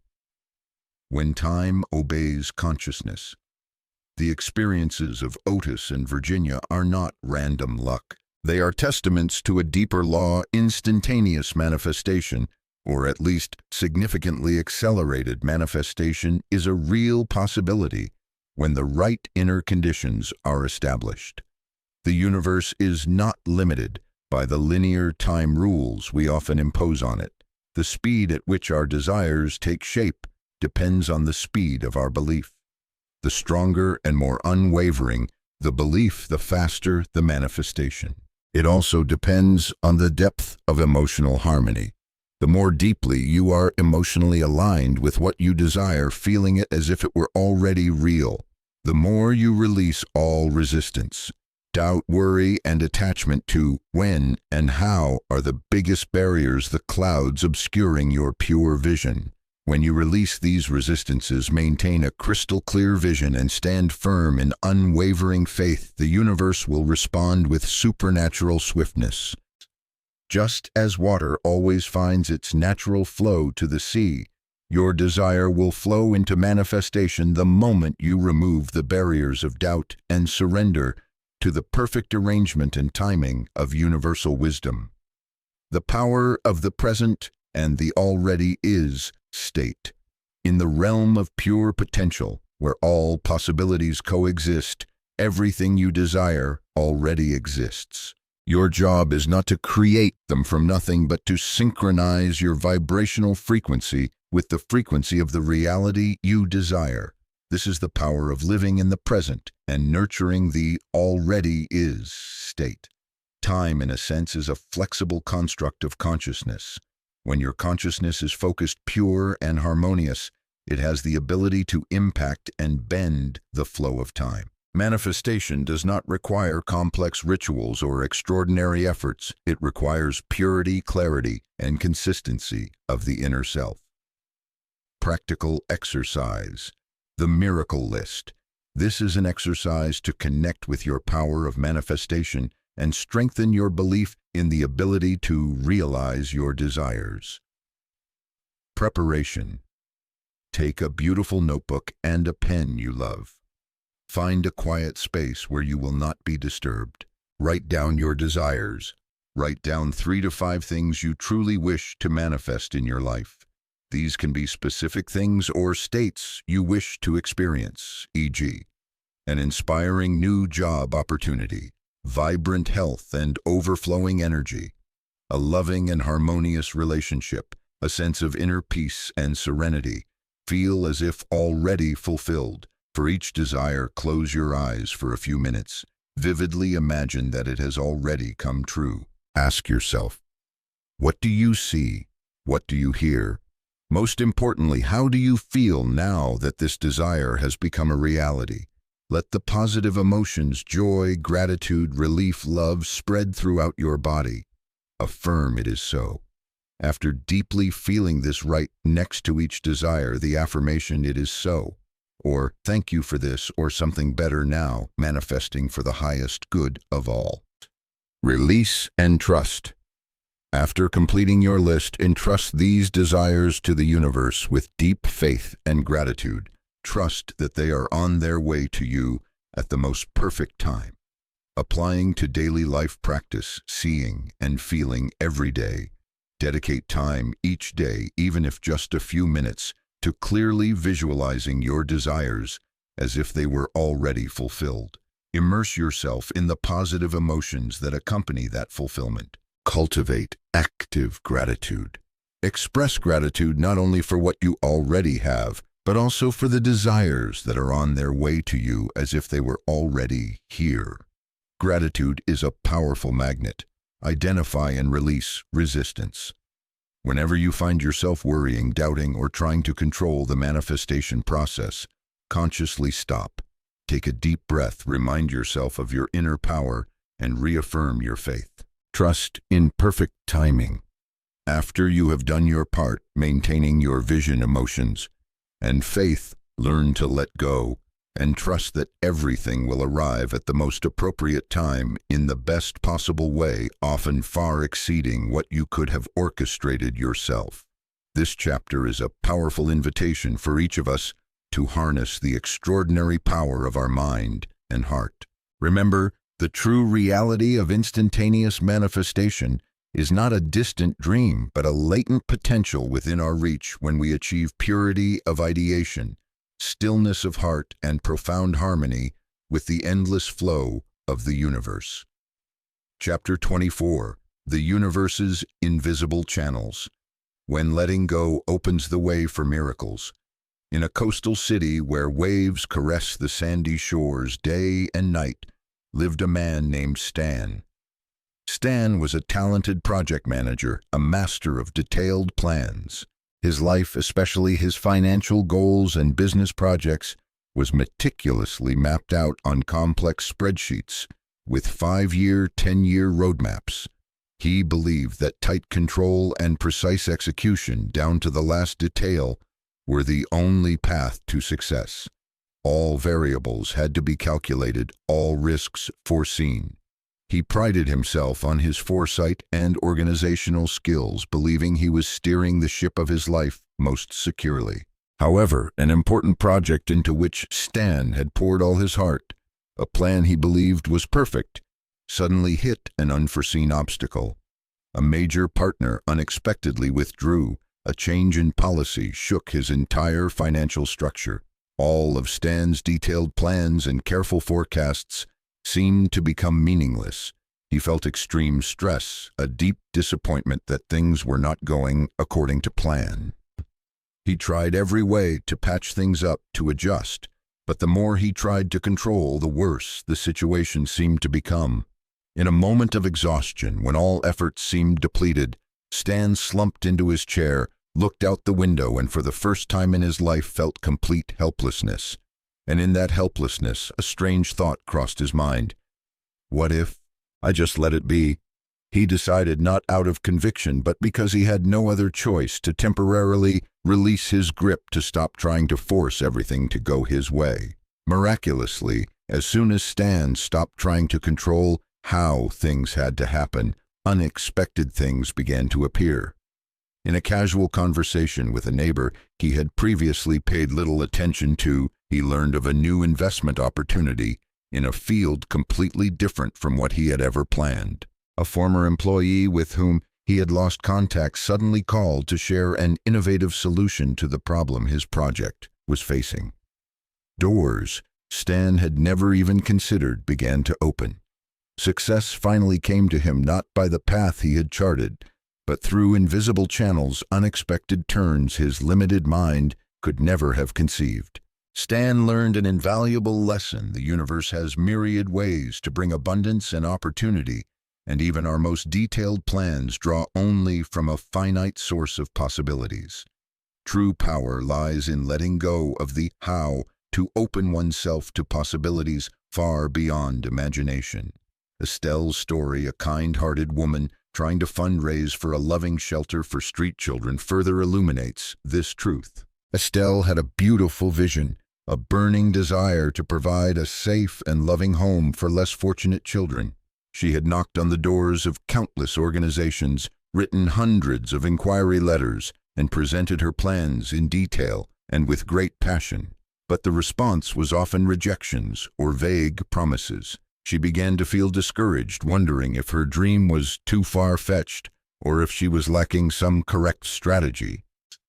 She was obsessed with having to find the way to raise the necessary funds. One afternoon, after months of tireless effort with no results in sight, Estelle felt exhausted. She sat quietly in the park watching children play.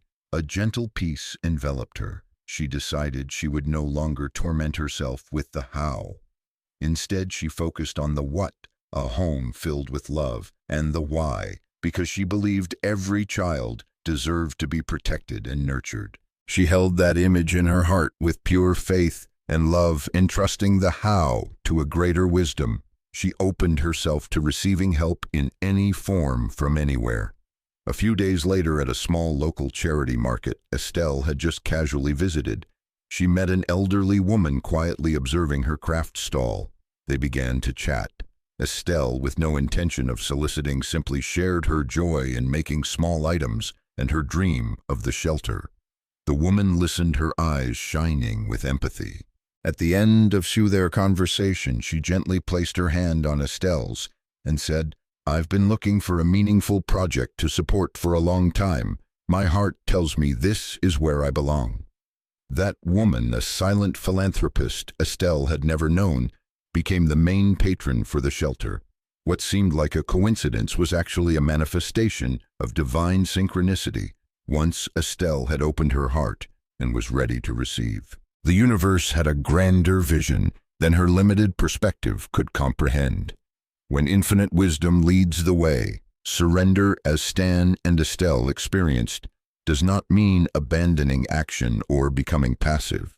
It means letting go of attachment to a specific form, a single path through which your blessings must come.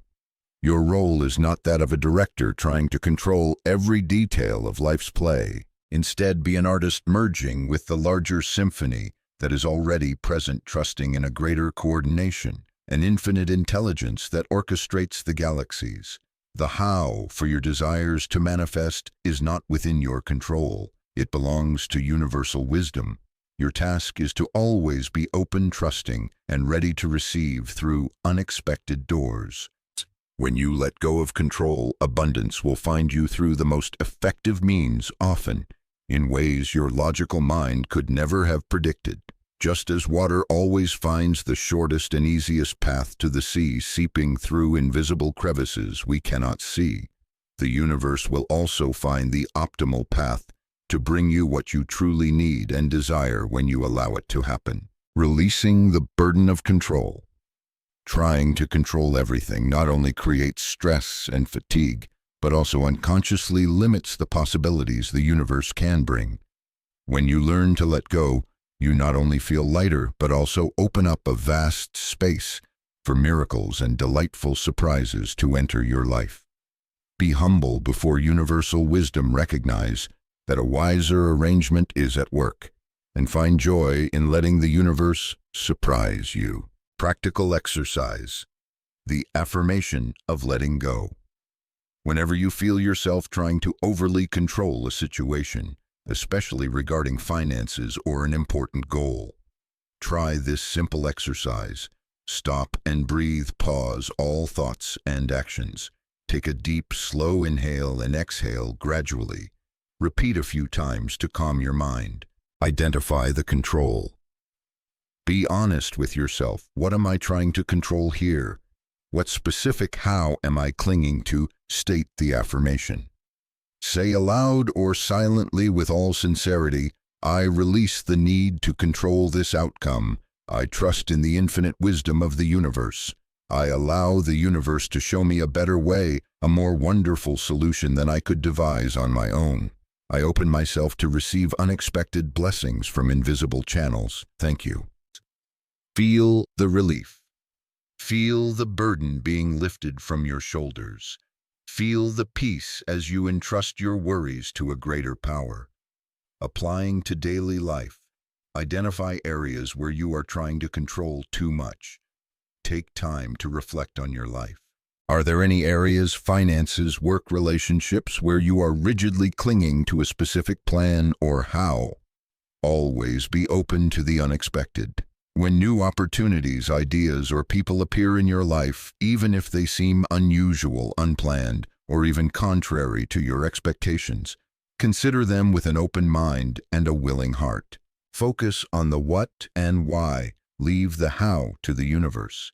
Clearly define your desire, what you want, and the deep, meaningful reason behind it, why you want it. Then trust that the universe, with its infinite wisdom, will handle the how in the most perfect way. Look for synchronicity.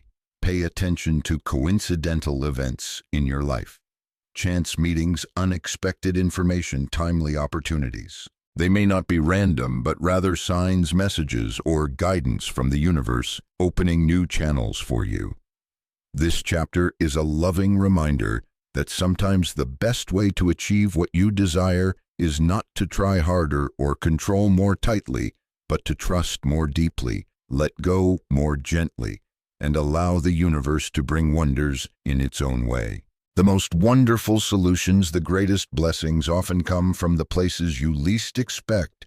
through invisible channels that only an open heart and a trusting mind can recognize.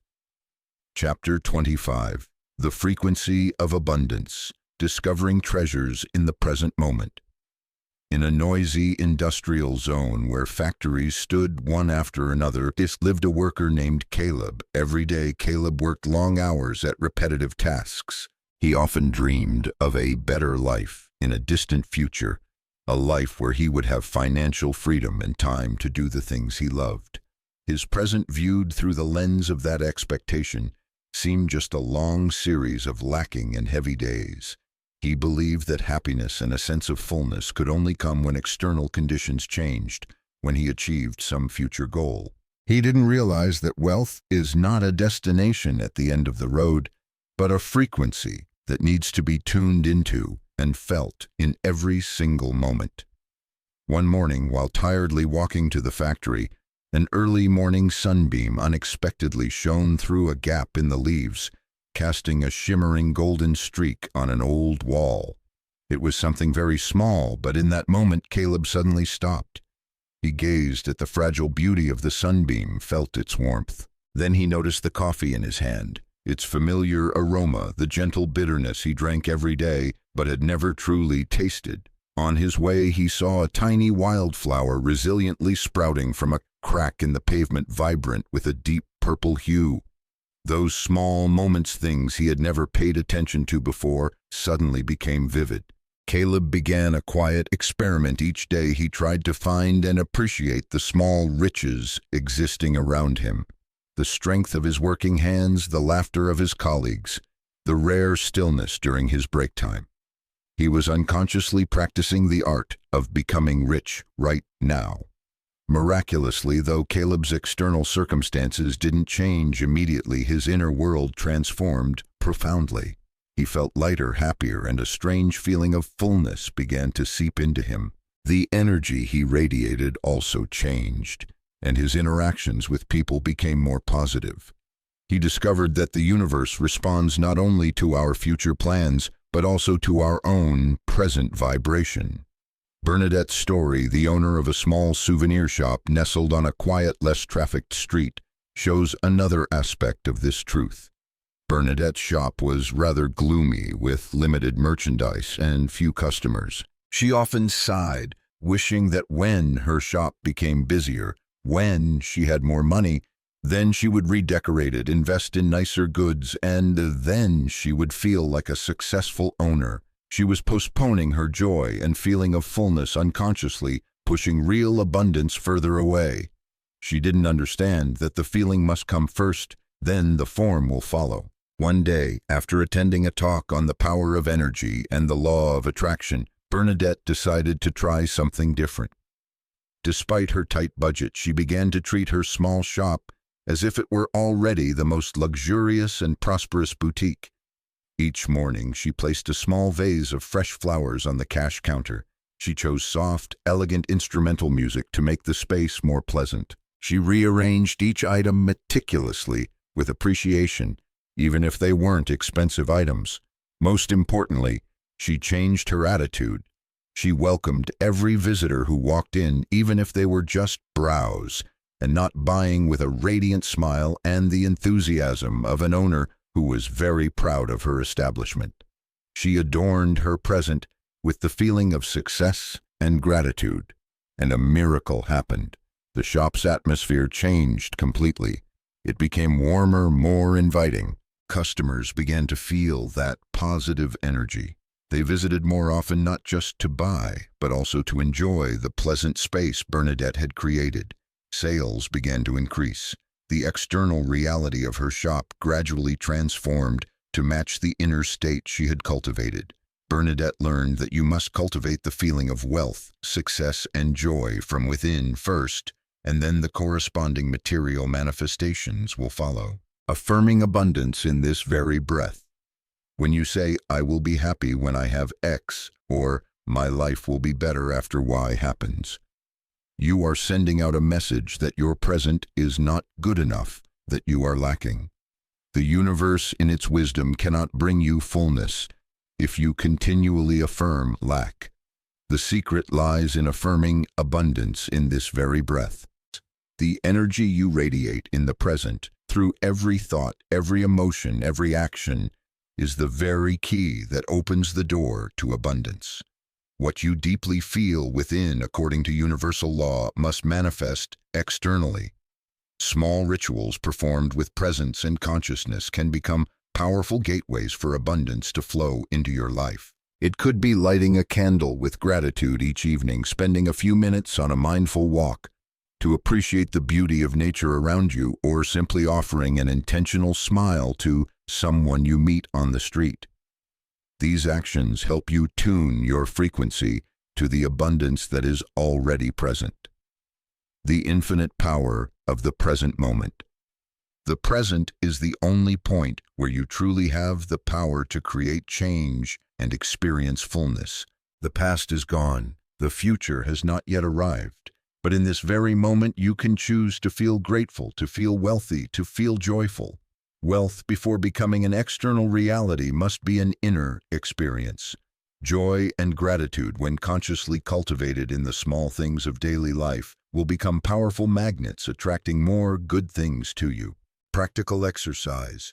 3 daily rituals of abundance. Choose 3 small actions you can perform each day with the conscious intention of honoring the abundance that is present and that is coming to you. The goal is to transform ordinary actions into moments of connection with the frequency of fullness. Here are a few suggestions. Feel free to customize them. Morning. Gratitude moment. Before starting your new day, take 1 to 2 minutes to think of 3 things you are grateful for in your life right now. It could be your health, family, a home, or even an early morning sunbeam. Truly feel that gratitude. During the day, appreciate the small things. Choose a routine activity, e.g., drinking a cup of tea or coffee, eating a meal, taking a walk, and perform it with complete mindfulness. Pay attention to all your senses: taste, aroma, sensation, sound. Find the wealth in that simple experience. Evening. Acknowledge richness. Before going to sleep, write down 1 good thing that happened during the day. A moment you felt joyful or full, no matter how small. Or look around your living space. Find an object you love, touch it, and thank it for its presence in your life. Applying to daily life, practice mindfulness with small things. Fully focus on and savor daily activities like drinking a cup of tea, feeling a cool breeze, listening to birdsong, or playing with a pet. Wealth lies in the ability to experience fully. Change the wait until story. Whenever you catch yourself thinking, "I'll be happy, successful, joyful," stop. Ask yourself, right now, can I find a little bit of joy, success, happiness? Even if it's just a small part, adorn your present. Like Bernadette, consider how you can bring more beauty, appreciation, and a special feeling into your life and surroundings right now, regardless of your current circumstances. This can be as simple as tidying your desk, placing a flower, or wearing your favorite clothes. Smile intentionally. Realize that your smile not only improves your own mood, but also radiates positive energy, attracting good things. Smile at yourself in the mirror. Smile at the people you meet. This chapter is a beautiful invitation for us to stop seeking wealth somewhere far off in the future. Instead, courageously discover, appreciate, feel, and celebrate the infinite richness already present in every single present moment. It is from this inner fullness, from attuning yourself to the frequency of wealth right now, that external abundance will blossom most naturally and radiantly. Chapter 26. The Power of Pure Joy. When Joy Unlocks Miracles. In a small apartment overlooking a sunny backyard lived a man named Eugene.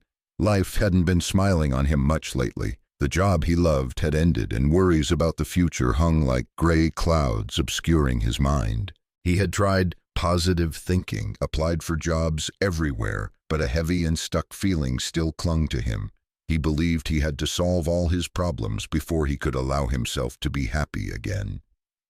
One late afternoon, while sitting alone amidst overwhelming thoughts, an old melody from his childhood suddenly echoed in Eugene's head. It was a joyful song his mother used to sing. He hadn't remembered it for so many years. Initially, he just hummed along softly, the notes seeming to touch a deep corner of his soul. Then something urged him, and he began to sing louder. He sang not to dispel sadness, not to plead for something better, but as a way to honor all that life brought, both joy and pain. And then a miraculous shift occurred. As he immersed himself in the melody, forgetting his worries, a pure, unforced joy began to well up from the depths of his heart. It wasn't joy stemming from any specific reason. It was the joy of life, the joy of being himself, of being able to sing. In that moment, Eugene was no longer the unemployed, worried man. He was a free soul soaring in the music. The next morning, Eugene awoke with an unusual sense of lightness, an optimism he hadn't felt for a very long time. His energy had changed, and as if by natural consequence, the world around him began to respond to that change. An unexpected phone call from an old friend brought a job opportunity he had never considered. A creative idea suddenly sparked, helping him see his skills in an entirely new way. The universe didn't just respond to what he said he wanted. It responded to his actual vibrational state, the frequency of pure joy he had unintentionally emitted. Joy, however fleeting, had become a powerful signal opening doors he never knew existed before. Much like Eugene Hattie, an elderly woman with silver hair and a kind smile discovered the power of joy in her own way. Hattie's life passed in tranquility and daily responsibilities. She loved her family, tended her small garden, but vibrant joy, carefree abandon, seemed to belong to the past, to youth. She often thought that at her age, calmness and seriousness were more appropriate. One Sunday afternoon, while cleaning out her old attic, Hattie chanced upon an old vinyl record with lively music from her youth. Curious, she placed the record on a long, dusty record player. As the familiar melodies filled the air, something in Hattie awakened. Her feet involuntarily tapped to the rhythm. An intense urge, a yearning to move, to be liberated, welled up within her. She hesitated for a moment, then smiled, deciding to cast off all self-imposed barriers. She began to dance. Alone in the attic, Hattie danced as if she had never danced before. She twirled, swung her arms, her clear laughter blending with the music. She wasn't dancing for anyone to see, not dancing for any purpose. She danced simply for the pure joy it brought, for the freedom her body and soul craved. That moment of authentic joy, though private, created ripples in the universal energy field. In the days that followed, Hattie felt as if she had become several years younger. She was more energetic, more optimistic. People around her also noticed the change. Her smile seemed brighter, her eyes sparkled with joy. A family relationship that had been somewhat strained suddenly became more harmonious. She rediscovered her love for painting, which she had abandoned long ago. The universe had responded to the frequency of unrestrained joy Hattie had emitted, bringing synchronicities that seemed almost magical. Joy, the beckoning signal for abundance. Pure, uninhibited joy is not merely a fleeting emotion. It is an extremely powerful energy signal, a high vibrational frequency that you emit. And do you know what? Abundance in all its forms cannot resist this frequency. The universe doesn't just listen to the words of your prayers or the goals you set. More importantly, it feels and responds to the true vibrational state of your being. When you allow yourself to experience genuine joy for no specific purpose, you are aligning yourself with the highest receptive frequency. Many of us often think of joy as something frivolous, a luxury, especially when facing life's serious problems. But the truth is, joy is an incredibly powerful creative force. It has the ability to transform your entire reality, opening doors that worry or strained effort could never touch. Joy is a magnet attracting miracles and synchronicity. Eugene's act of singing, not to dispel pain but to honor it, before letting his spirit soar in joy, shows a deep acceptance of all emotional ranges. This implies that when we acknowledge and allow all emotions space to exist without trying to suppress or deny them, we create the conditions for a truer, unforced joy to rise freely from the depths, allowing yourself to be joyful. In a world that sometimes focuses too much on performance goals and must-dos, allowing yourself moments of pure, purposeless play is a liberating and powerful act. Joy is not something too distant or hard to achieve. It is our natural state, an underground stream, always latent within, just waiting for us to awaken it and express it outwardly. When you act from pure, uncalculated joy, you are connecting with an energy flow far more powerful than efforts based on control or wanting. Practical exercise: 15 minutes for purposeless joy. Commit to spending at least 15 minutes each day doing something solely for the joy it brings you. No need for a plan, no need to achieve any specific outcome. Here are a few ideas to get you started. Listen to your favorite songs and sing along loudly, or dance freely in your room. Play with your pet. Doodle, color, or do a simple craft. Take a walk in the park and simply observe everything around you. Read a comic book or watch a funny video clip. Call a friend just to chat idly and laugh. Do anything that makes your heart feel light and joyful. Applying to daily life. Rediscover activities that brought childhood joy. Try to remember what used to make you laugh heartily and feel ecstatic joy when you were little. Try doing those activities again. Express joy freely. Don't be afraid to hum off-key while doing chores. Skip along an empty street or laugh out loud when you see something funny. Let your joy express itself freely. Pay attention to joy signals. When you feel a sudden surge of joy, pause for a moment to be aware of it. Know that at that very moment you are emitting a powerful positive energy frequency. Be open to receiving positive feedback from the universe. Don't wait for perfect circumstances to be joyful. Happiness and joy do not depend on everything being perfect. Seek and create joyful moments in your current life, regardless of the circumstances. This chapter is an inspiring reminder that joy is not just the spice of life. It is one of the most powerful tools for us to create our desired reality and attract the best things. Let your resonant field of joy always be open, always watered by laughter, dances, and moments of pure elation. When you prioritize joy, the universe will prioritize you. Chapter 27. The Sacred Cycle of Creation. Dancing with the Rhythm of the Universe. In an art studio filled with natural light where unfinished canvases leaned against the walls, like dreams waiting to take form, lived a painter named Alma. Alma possessed an innate talent, but she frequently struggled with creative lulls, moments when inspiration seemed to run dry, or finished paintings that still lacked a certain soul.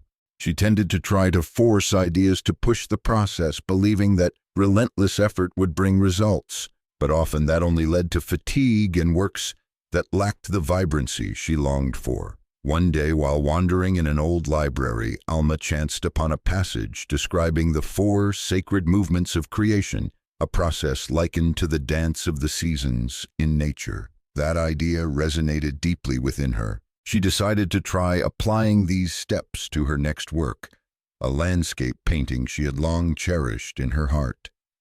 First came visualize. Instead of immediately picking up her brush, Alma spent several days just sitting quietly, closing her eyes, and allowing her mind's eye to capture every detail of the desired painting. She saw the colors of the sky at sunset, the shapes of distant mountains, the shimmering light on the lake, all with crystal clarity. Next was feel. Alma didn't just see the painting, she allowed the emotions it evoked to permeate her every cell. She felt the peace of the space, the majesty of nature, the joy of being immersed in that beauty. These emotions infused her vision with vitality and energy. Then came embody, inspired action. With a clear vision and a heart full of emotion, Alma began to paint. This time she no longer felt she had to struggle. Her brushstrokes seemed guided, colors flowed naturally. Her actions stemmed not from force, but from a deep inspiration, an urge to express the beauty she had seen and felt. And finally, perhaps the most important step was release, surrender. When she felt she had done all she could, when the painting seemed to have found its own voice, Alma consciously stepped back. She released control, her attachment to how the painting would be received, or whether it was perfect according to some standard. She surrendered to sacred timing, trusted in the universe's arrangement, allowing her work to breathe and complete itself in its own way. The result was astonishing. The finished painting was not only technically beautiful, but it also radiated an energy, a depth that Alma's previous works had never possessed. The creative process was no longer a battle, but a graceful, joyful dance. Alma understood that creation and manifestation are not forceful acts, but processes that flow in rhythmic cycles, just like a seed needs time to sprout, grow, and bear fruit. When she recognized and honored each stage in this sacred cycle, resistance dissolved, and the creative process became easy, natural, without stress or struggle. Bert's story, a carpenter with skillful hands but an often stressed mind, offers another testament to aligning with the natural flow. Bert loved woodworking, but he always felt pressured to complete orders on time and maximize profit. He often tried to force the wood grain to his will, worked to exhaustion, and sometimes the products, though technically perfect, lacked soul.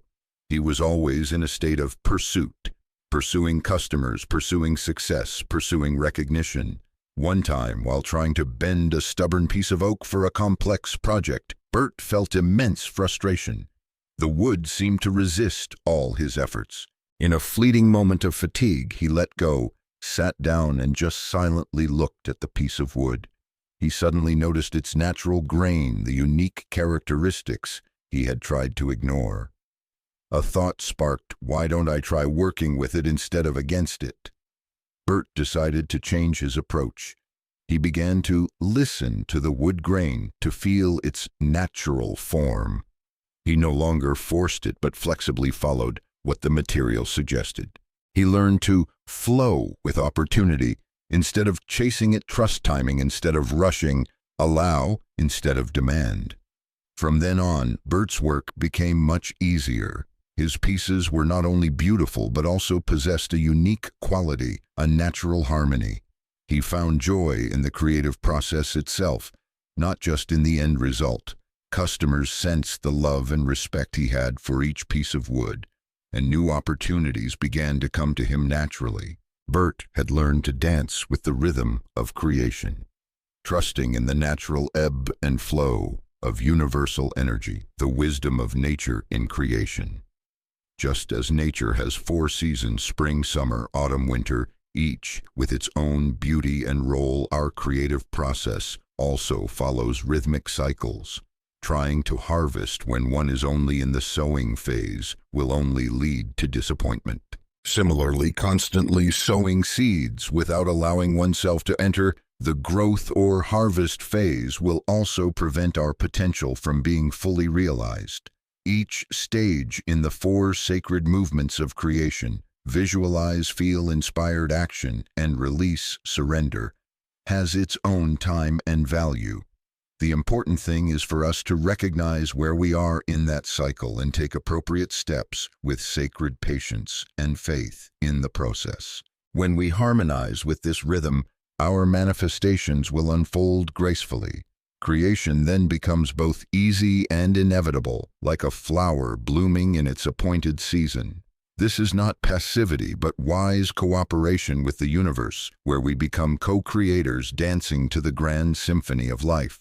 Practical exercise. Identifying your rhythm. Take a few quiet moments, place your hand on your heart, and ask yourself, currently, where am I in the sacred creative cycle related to your specific goal or desire? Are you in the visualize phase, needing to further clarify your vision, Are you in the feel phase, needing to nurture and deepen the positive emotions related to that vision? Are you in the inspired action phase, needing to take specific steps, however small, to move closer to the goal?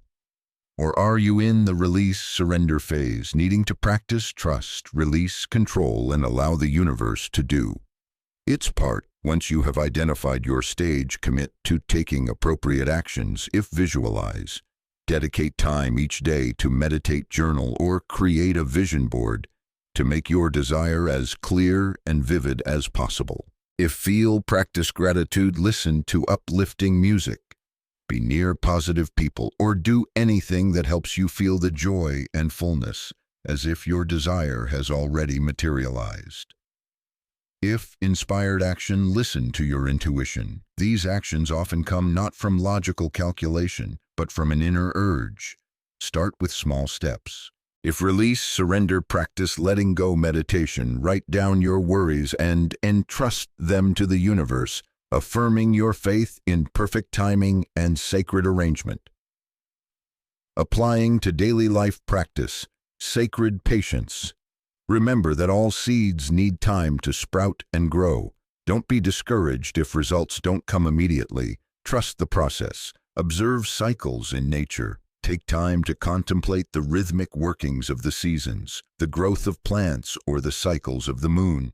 Draw inspiration from nature's wisdom to better understand the flow of creative energy in your own life. Release control, especially in the final stage. After you have done all you can from your end, visualized, clearly felt, deeply acted with inspiration, learn to trust and entrust the outcome to the universe. Attachment to the outcome is one of the biggest barriers to manifestation. This chapter is a gentle reminder that the path to manifestation and achievement does not necessarily have to be an arduous struggle. By understanding and aligning with the sacred cycle of creation, by learning to dance with the rhythm of the universe, we can experience a creative process that is full of grace, ease, effectiveness, and overflowing with joy. Chapter 28. You are the source. Awakening the infinite flow of abundance from within. In a small town nestled among lush green hills lived a spiritual teacher named Lloyd. He dedicated his life to sharing messages of love, peace, and the universe's abundant flow. His lectures touched the hearts of many, bringing hope and enlightenment. Yet deep down, Lloyd sometimes felt a secret anxiety about financial stability for himself and for the small center where he taught. He believed in the universe's generosity, but there were still times he felt like someone waiting for external help, dependent on the goodwill of his students, or unexpected luck. There was a subtle separation between what he taught and what he experienced regarding his own supply. One evening, while in deep meditation preparing for an important lecture on the nature of abundance, an extraordinary silence enveloped Lloyd. In that stillness, there were no more thoughts about how to get enough resources, no more worries about the future. Instead, a dazzling realization, a truth that blazed like lightning in his mind. I am not the receiver of abundance. I am abundance itself. I am not separate from the flow. I am a part of it, its conduit and its expression. It wasn't a logical thought, but a remembering of his true nature. In that moment, Lloyd felt an infinite liberation. The burden of seeking or attracting abundance dissolved, for he realized that the search had ended precisely where it began, within himself. This awakening changed everything. Lloyd didn't abruptly change his external actions, but his energy, his presence carried a new power. He taught from a place of inner truth, from the solidity of one who had found the source. And a miracle happened. The resources needed for him and the center began to flow more easily and naturally than ever before. More students came not because he promoted more, but because they sensed the authenticity and power of his enlightenment. Lloyd had stopped seeking wealth outside. He had become its embodiment, and the universe brightly reflected that truth. Delilah's story, the owner of a cozy little bookshop on a street corner, carries a similar message. Delilah loved books, and her shop was her life's love. But her business had its ups and downs. Some months the shop was packed with customers, books sold well, and Delilah felt truly fortunate. Then there were slow periods. She would anxiously look at the books lying untouched on the shelves and wonder if she was doing something wrong or if the times were against her. She believed the success or failure of the bookshop depended on external factors, the economic situation, readers' preferences, competition from large stores. Until one day, while rearranging old books, Delilah found a small notebook she had long forgotten. Inside there was a line she had written many years ago when she was just starting out, a quote from an anonymous sage: "Your consciousness is the painter, and life is the canvas." That quote suddenly took on an entirely new meaning. Delilah was stunned to realize a profound wisdom. I have been the source all along. In every prosperous moment in her life, those days when the bookshop was bustling had flowed from her own consciousness at that time, a consciousness filled with joy, enthusiasm, and belief. And every challenge, those difficult months, was an invitation for her to look within, to reclaim her power instead of blaming circumstances. From that moment on, Delilah stopped waiting for luck or complaining about external factors. She actively began to express wealth through her very being. She tended to every little corner of her bookshop with a new love and appreciation. She chatted with customers not just as a bookseller but as a friend sharing her passion.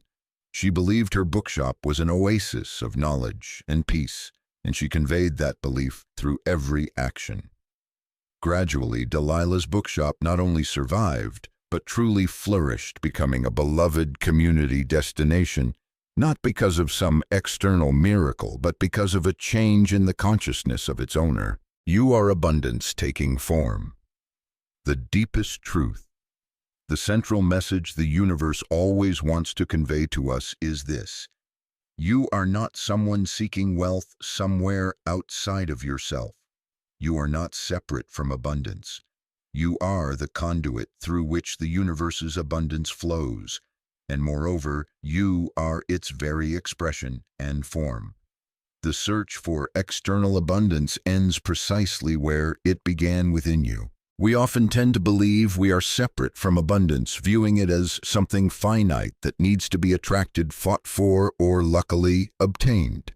We believe that circumstances, background, or external factors determine our level of fullness, but this is a misperception, a veil obscuring our true nature. You are not passively seeking abundance. You are the embodiment of abundance seeking to express itself through you. Within you possess the sacred power of manifestation, an inherent creative power awaiting awakening and recognition. All perceived limits to abundance, lack of money, opportunity, love, or joy, are just veils created by our own limiting beliefs. These veils hide the vast wellspring of prosperity that you always are. The moment you truly realize this, when you dare to believe the truth, that you are the source, those limits will begin to dissolve like fog dissipating when the sun rises. The ultimate liberation and inner power. Realizing you are the source of abundance brings ultimate liberation. You no longer have to depend on external conditions, on the approval of others, or on the luck of life. The power is within you. You lack nothing. All power and resources are already present, awaiting your recognition and use. When you understand that you are the source, you also realize your oneness with the infinite flow of the universe. You are no longer a solitary individual trying to get something from the universe. You are a part of the universe, and the universe is expressing its wealth through you. Sacred practical exercise. I am the source. This is a simple yet incredibly powerful practice to connect with this truth. Stand tall and relax. Find a quiet place. Stand with your back straight yet comfortably, feet firmly on the ground. Relax your shoulders and take a few deep breaths. Place your hand on your heart. Gently place one or both hands on your chest over your heart. Feel the rhythm of life within. Affirm with conviction. Close your eyes or gaze softly at a point in front of you. Repeat the following affirmation slowly, clearly, and with all the conviction from the depths of your heart. I am the source. Inhale, exhale. Feel the meaning of this statement seep into every cell. All the abundance of the universe originates from within me. Inhale, exhale. The universe expresses its wealth through me easily and naturally. Inhale, exhale. I am the expression of infinite fullness. Inhale, exhale. Feel deeply. After each affirmation, pause for a moment to deeply feel its meaning. Feel the power, peace, and freedom that this truth brings. Let these words be not just words, but a living experience within you. Repeat regularly. Practice this exercise daily, especially in the morning upon waking and in the evening before bed or whenever you feel doubt or anxiety about abundance. Applying to daily life. Shift your perception from seeking to being. Instead of focusing your efforts on seeking abundance externally, shift your attention to being the embodiment of abundance from within. Ask yourself, how would a person who is already the source of fullness think, feel, and act? Observe limiting beliefs. Become an observer of your own thoughts and beliefs. Identify which thoughts suggest that abundance comes from outside, that you are unworthy, or that resources are limited. Gradually dialogue with and replace them with the truth that you are the source. Take responsibility for your consciousness. Remember that your consciousness is the starting point of all manifestations in life. Actively cultivate a consciousness of fullness, gratitude, generosity, and prosperity. See all experiences as reminders. Whether life brings you brilliant successes or tough challenges, see them as mirrors and invitations for you to remember and affirm your inherent, infinite creative power. This chapter is a powerful affirmation of the divine nature and infinite potential of each of us. When you truly understand, accept, and live from the truth that you are the source, your entire experience of abundance of life and of yourself will be profoundly and magically transformed. You don't need to go far because the treasure has always been there within you, waiting to be discovered and to shine. Chapter 29. Ripples of Abundance. When wealth spreads love and hope. In a small lakeside city where cool breezes often carried the scent of flowers, lived a woman named Nancy. After many years of hard work, Nancy had built a financially comfortable life. She had a lovely house, enough savings to enjoy her old age, and could freely pursue her personal hobbies. Initially, her goal was her own safety and comfort. She believed this was a deserved reward for her relentless efforts. Yet amidst that material fullness, Nancy sometimes felt a vague emptiness, a feeling that her abundance still seemed to lack something to be complete. Money sat idle in the bank. The assets she owned seemed to serve only her. She wondered, is this all that wealth means? Is there a greater joy, a deeper purpose that I haven't yet reached? One day, while coincidentally attending a fundraiser for a small, struggling local art workshop where children from disadvantaged backgrounds could learn to draw for free, Nancy's heart was stirred. She saw the passion in the children's eyes, the dedication of the volunteer art teachers. A thought sparked in her mind. What if my abundance could help nurture this joy and creativity? Nancy decided not only to make a one-time donation, but to use a portion of her assets to regularly fund the art workshop. She did this not for show, but from a sincere desire to serve, from the joy of seeing others happy. Witnessing the radiant smiles, the artistic talents blossoming daily at the art workshop, Nancy felt a deep joy and meaning that her personal assets had never brought. Her wealth was no longer a static entity, but had become a flow, an energy source, creating positive ripples. Interestingly, as she gave with love and joy, new opportunities, good relationships, and even other unexpected sources of income began to find their way into her own life. Nancy discovered a wonderful truth. Wealth is not for hoarding, but for spreading, and it will multiply through you. when shared with love. Abundance flows where joy is cultivated. Clarence's story, an elderly man with hair as white as silver strands and kind eyes, offers another perspective on the true value of wealth. Clarence was not a wealthy man by conventional monetary standards. His entire life he had silently dedicated himself to the small community where he lived. From his meager pension, he single-handedly built a small library in the neighborhood where children could come to read for free. He tutored students who were struggling, organized gatherings to foster neighborly bonds, and turned his small garden into a place for sharing vegetables with needy families. In his old age, looking back on his life, Clarence sometimes felt a pang when he saw peers with large houses and grandchildren surrounded by material comfort. He wondered if he had missed out on something, if his dedication would be remembered by anyone. But then when he saw the children who once haltingly read books in his small library now grown into useful citizens, when he saw his community becoming more united and loving, thanks to his efforts to connect them, when he received sincere smiles and thanks from those he had helped, a great truth dawned in Clarence's soul. He understood that the true value of wealth lies not in the quantity you possess, but in the good things you initiate, the positive impacts you create in this life. His legacy was not material assets, but the ripples of love and hope he had created, which continued to spread, enriching the lives of countless people. Clarence measured his wealth by what he had given, by the good seeds he had sown. Abundance is a living force. Money and abundance are not inert entities just sitting in one place. They are a living force, an energy flow, always seeking expression and circulation through acts of service and love.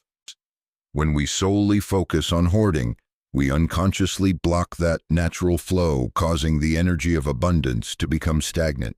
But when we allow it to circulate, to be used to benefit others, to nurture joy, creativity, and hope, it will find its true meaning and multiply miraculously. Every time you allow your abundance, however modest, to be guided by love and a desire to serve, you are participating in the eternal dance of giving and receiving. And the universe has a wonderful law. The universe multiplies what you circulate with love. Your wealth, whether a penny or a fortune, when given with an open heart, becomes like light through a prism, blessing all it touches. Your legacy is not something distant that is only shaped after you have left this earthly life. It is woven from every choice you make today, from how you use your time, talent, and resources to create positive ripples, however small, in the lives of those around you. Practical exercise. Creating sacred ripples. Take a few quiet moments to reflect and practice this exercise, helping you connect with the higher purpose of abundance. Reflect on ripples. Think about your wealth, whether current or what you desire in the future. Ask yourself, in what way can this abundance or a part of it serve others, the community, or some higher purpose? Write down ideas. Write down at least one specific way you can allow your wealth to create sacred ripples. This could be supporting a charity you trust, helping a friend or family member in need, investing in a project that benefits the community, sharing your knowledge, skills, or time to help others, creating a product or service that solves a problem and enhances quality of life. Commit to action, even small. Choose one small action from your list that you can take this week. Remember, sacred ripples can begin from the most modest actions. Act with love. When you perform that action, do it with a heart full of love and joy, without expecting direct reciprocation. Trust that the universe will have its own way of multiplying the blessings you have sown. Applying to daily life. Start with small actions today. Don't wait until you have enough to begin giving.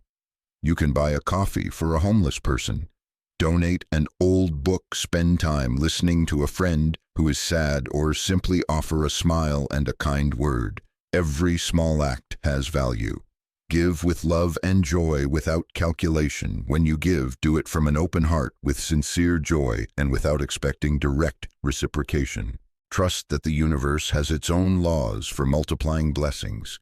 Look beyond personal gain. Regularly ask yourself, how can I use my time, talent, and resources to make a positive difference in my community or for those around me? Trust the flow. Believe that when you bless others with your abundance, the universe's flow will stream through you even more freely and abundantly. You are not losing, you are creating space for more to come to you. This chapter is a wonderful call for each of us, not just to be possessors of wealth, but also to become conduits for the universe's abundance. Allow it to flow through you, touching and enriching the lives of many.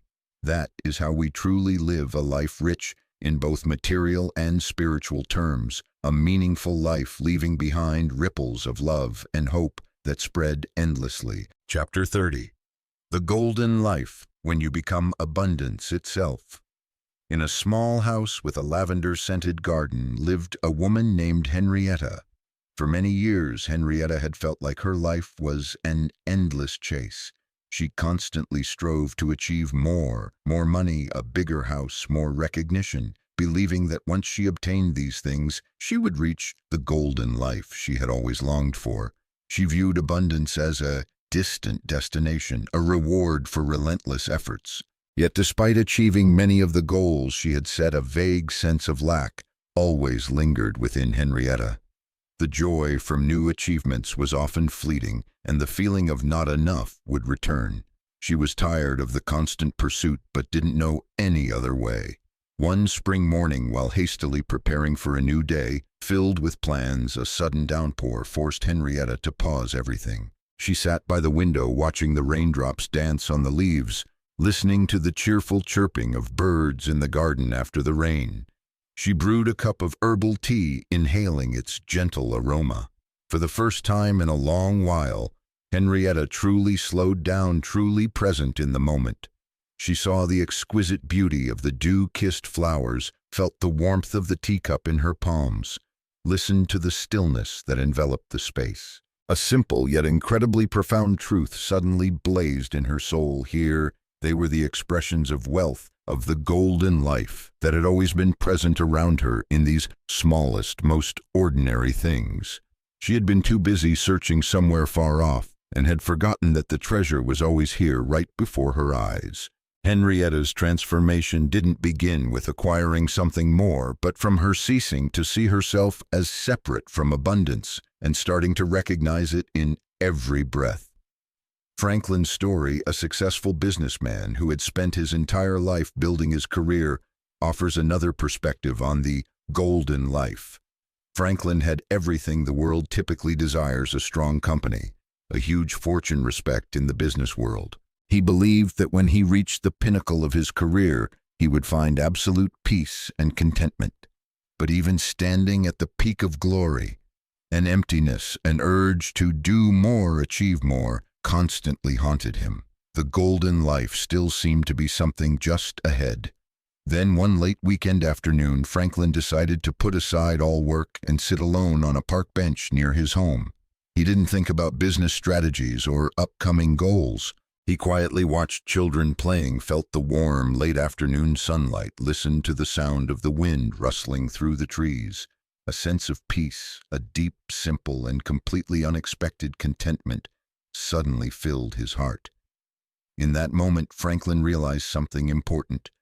The golden life he had always sought was not in the numbers in his bank account or the titles he had achieved. It was in this very moment, in the ability to feel joy and peace from the simplest things.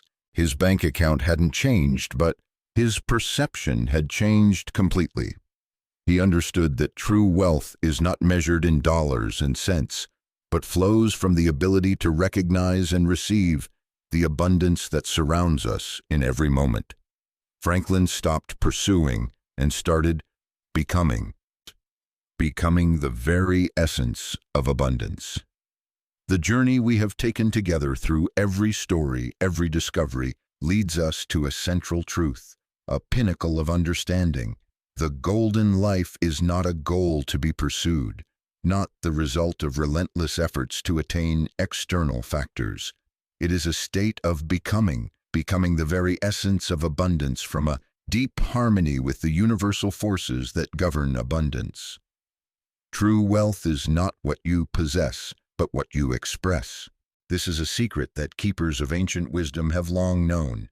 Instead of seeking outside, true prosperity is expressed from a place of inner abundance, from the fullness of the soul, and then radiates out to all aspects of your life. It arises from the fertile ground of your consciousness, where you sow seeds of gratitude, joy, love, and acceptance. Ancient sages did not measure their worth by gold and jewels, but by the richness of their inner experience. They understood that an inner world rich in peace, love, and gratitude is the firmest foundation for a truly full and meaningful life.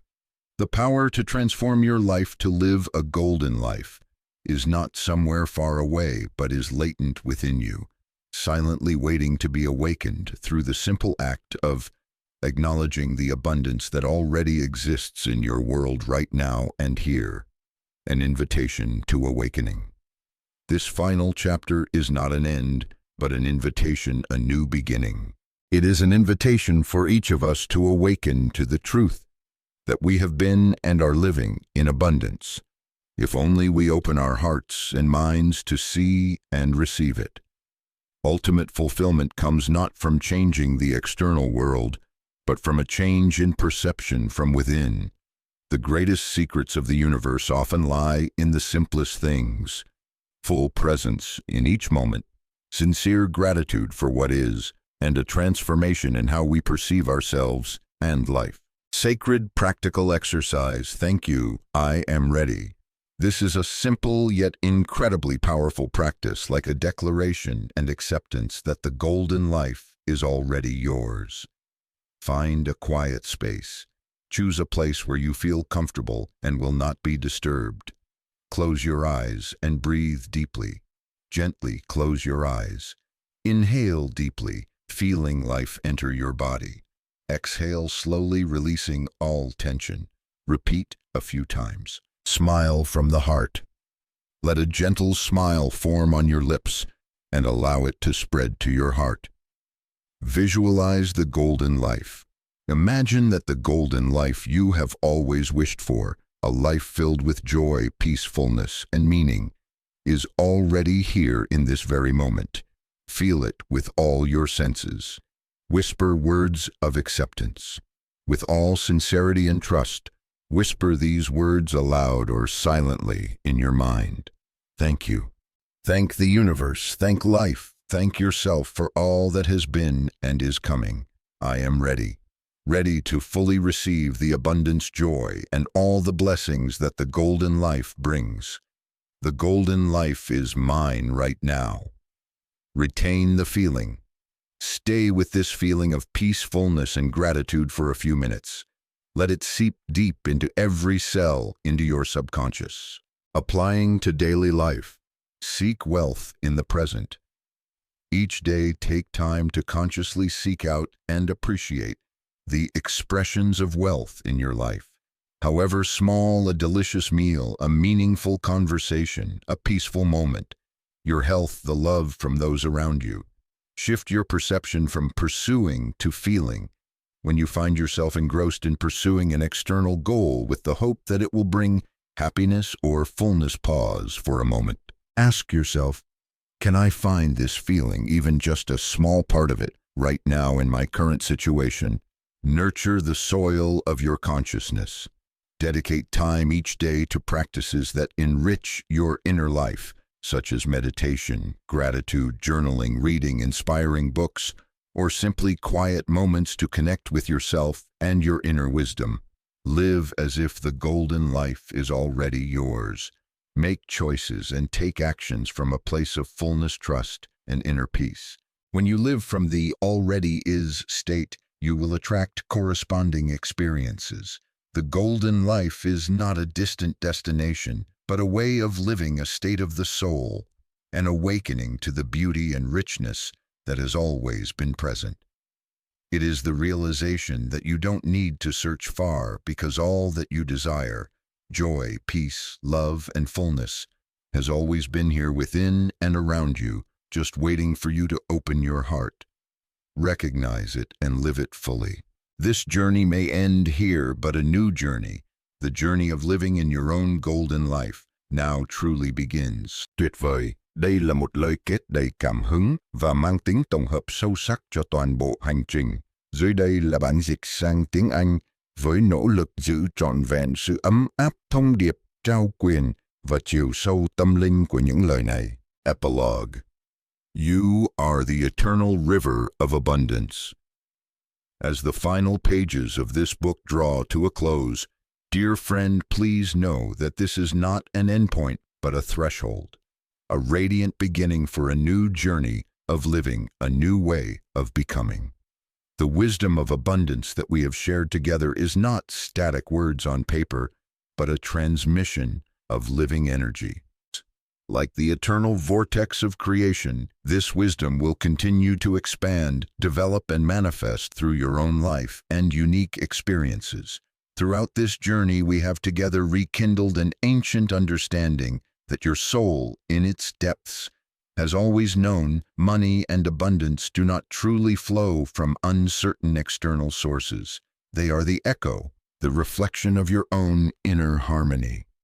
Abundance in its purest essence is your natural state, a state of fullness, peace, and connection. By now, you have become more fluent with the subtle language of universal energy. You understand that the universe not only hears your words or thoughts, but also feels and responds to the true vibrational frequency you emit in every moment. Every single moment offers you a sacred choice to choose the frequency of lack or abundance, of fear or steadfast faith, of resistance or of flowing with the current.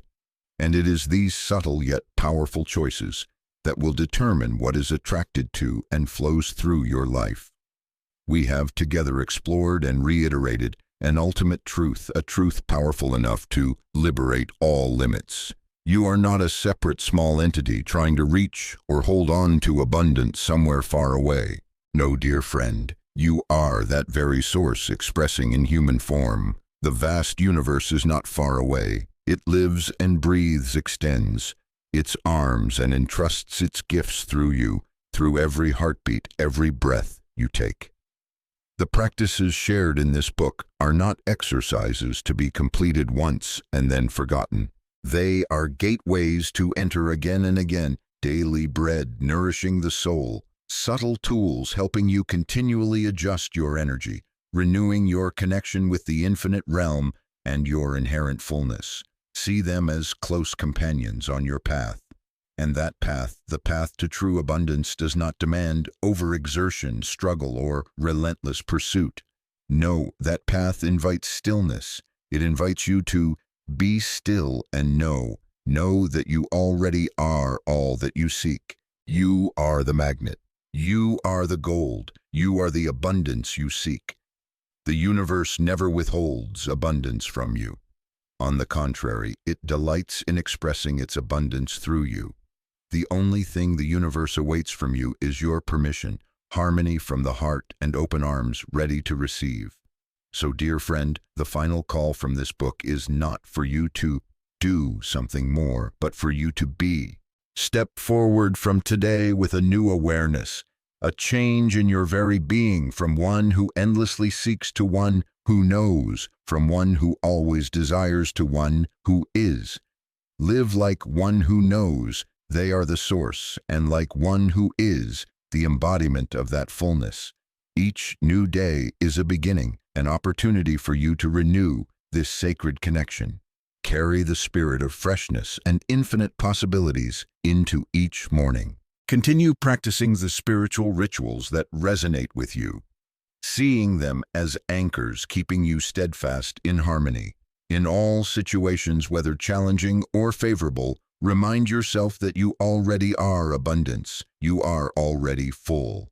Make your decisions and take your actions from that state of fulfillment. Make time for stillness, for meditation, or simply for contemplative moments to reconnect with the deep understanding that you are the source. Throughout your day, consciously observe and choose your emotional and thought frequencies, gently adjusting them to align with the frequency of abundance, of faith, and of free flow. And most importantly, live with ever-open arms, with a heart ready to receive all the wonderful manifestations of abundance that the universe, through your own permission and harmony, joyfully brings. You do not just connect with the river of abundance. You do not just swim in the river of abundance. You are that river. You are the eternal river of abundance. Live from this truth, and you will see your life blossom in the most magical ways.